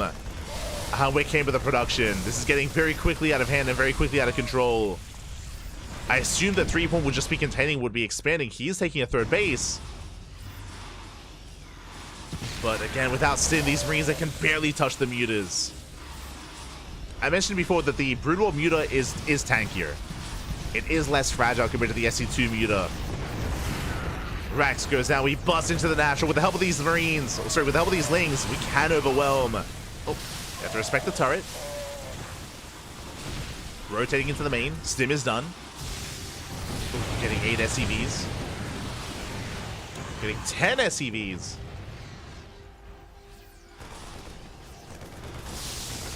And we've let out 7 mutas so far, but it's worth it. Has been worth it here for 3-point. Just over time being able to overwhelm Sayark. And behind this is droning up. We're transitioning out of muta into lurker tech. Hydra's gonna be on the way. The mutas, they've done their job. They've done what they need to. Oh, less tanky actually. Oh, okay. 1 more range though. I could be mistaken, but it feels like it feels like, I should say, as we watch them, that they can take extra shots, but maybe they are as fragile.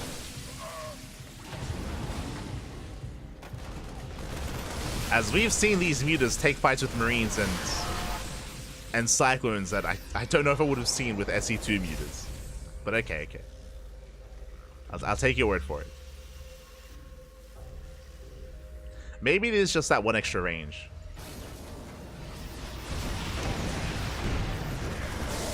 But because they have more micro potential, like, they can take these fights a little bit easier.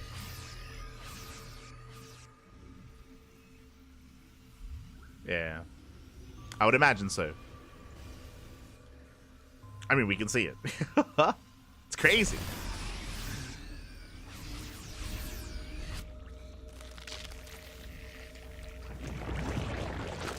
Behind this, we can see 3-point walling up. Getting these colonies up and running. Ooh, we do bleed off 2 more of these mutas. Finally, stim is done. We can hold our own. We can defend. But as we mentioned before, like, the mutas, we're done with them. At this point, we can throw them all away. It's not all about the lunkers, Bobby. The lunkers have arrived. 3rd base getting saturated. 4th now on the way. 3-point is in control. Even has mutas parked outside of the natural.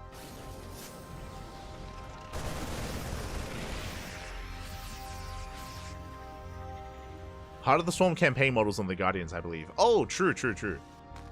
Did forget, but I guess, yeah, technically, Guardians and Devourers, and a lot of these units actually are in the campaign of SE2. Oh. So we try to dive in. Lurkers getting some damage. Then we cash to the medevac. And it's just going to be a rocky road to recovery here for Psyark. As he eventually breaks out. Now, he is aware of the Lurkers, thankfully. He shouldn't be caught by surprise. There we go. Shuts them down. Lurkers being forced back. More Lurkers amassing. Scourge on the way. We haven't seen the Scourge yet in this game. Or in this tournament. Do love to see it. Lurkers boring on top of the main army. Lings put in. We just catch out the Bio. We catch out the tanks as well. And we will clean this up. The Mutants, they barely did survive. Be careful to overextend. Pulling away. 3-point does retreat. Oh! Oh my god.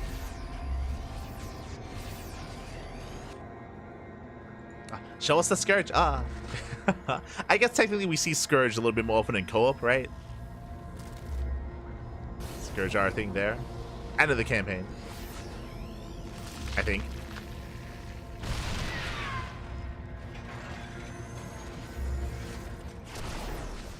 But with this position, Sayaki will deny the 4th. Does deny the expansion. And so we go for a massive Link counterattack. Workers get in position. Lings, they hit the mineral line. And there's barely anything at home to defend. We have 5 SCVs. We have reinforcements at the main, but not at the natural. And we deny any kind of mining, containing side to 1 base economy. He's racing back home.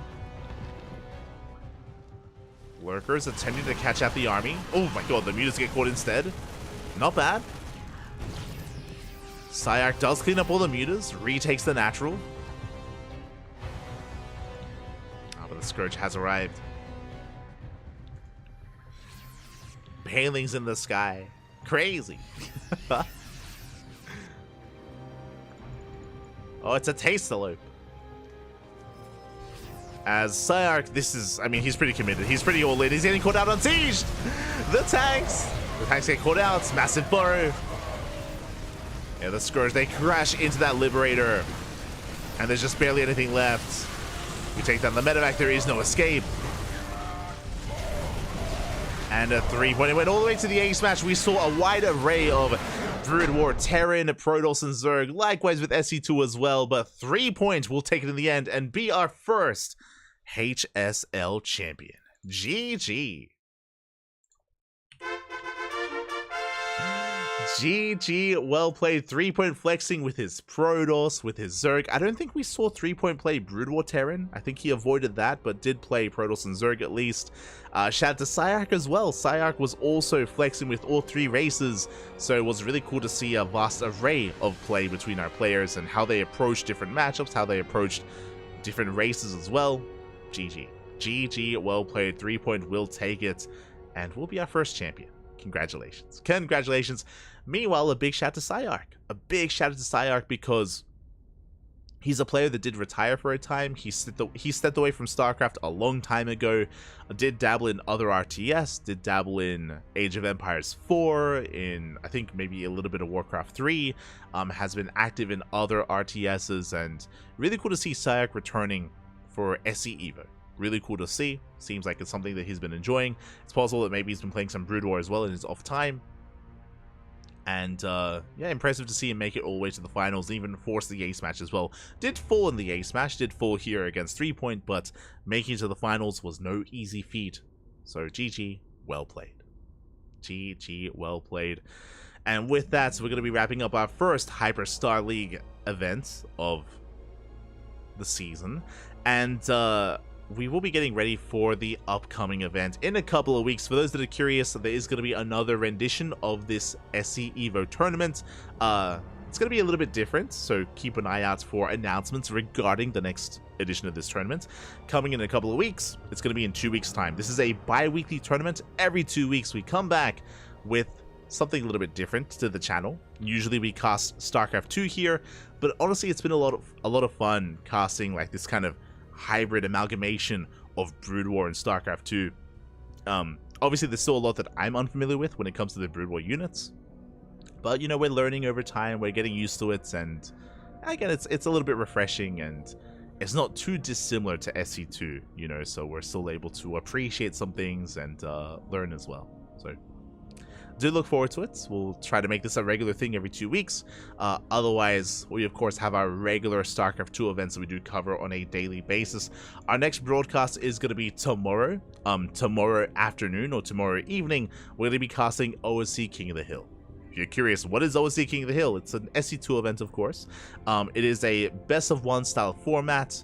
Winner stays on, loser is eliminated. So it's a King of the Hill style format where we have 15 players stepping up to the plate, and you do earn money based on every single map win. So that's going to be tomorrow, OSC King of the Hill.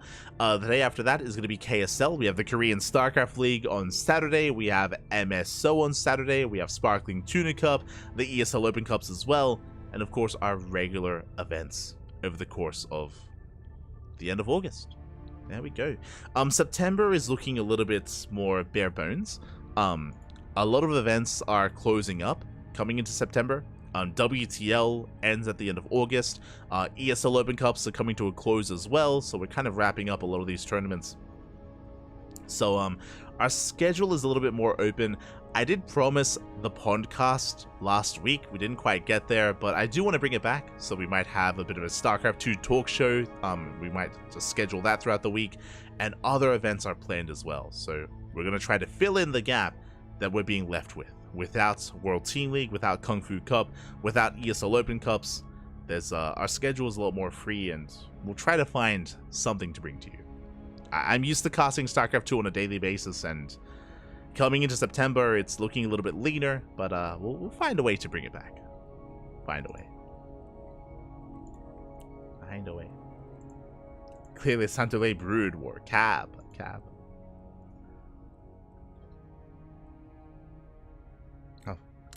But with that, thank you so much for watching. Hope you all enjoyed yourselves. Thank you so much. And we are going to be wrapping up, at least for now. I'm not done, though. I'm not done. You know what time it is? It's time to ladder, Bobby. It's time to ladder. I'm going to be hopping on over to my personal channel, to light_VIP. I'm going to be laddering some SC2. I've been doing so for the past couple of days, and we'll be doing so again today. So if you're interested, if you want some ladder content, less so casting and less so competitive play, that you can tune in there. Otherwise, thank you for watching. Thank you for watching. Thank you for the support. We do appreciate it. Again, shout out to Hyper1 for sponsoring and funding this event, the HyperStarLeague.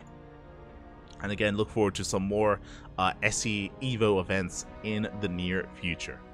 Otherwise, if you want to follow us, you can follow us on all the social medias. You can follow us on Twitter, Facebook, Instagram, YouTube, and Discord.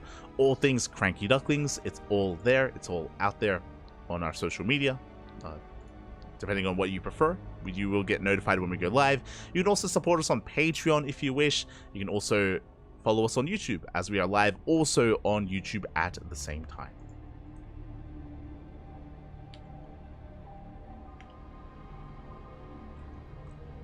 Also live at the same time. Otherwise, thank you for watching. Thank you for the support. We're going to be heading off, and I'm going to be getting ready to smoge on the ladder. I'm getting ready to smoge, Bobby, to smoge. See you guys in a couple of minutes. Otherwise, thanks for watching. See you soon. Ciao. Bye. I'll see you tomorrow for OSC King of the Hill. Tomorrow. See you then.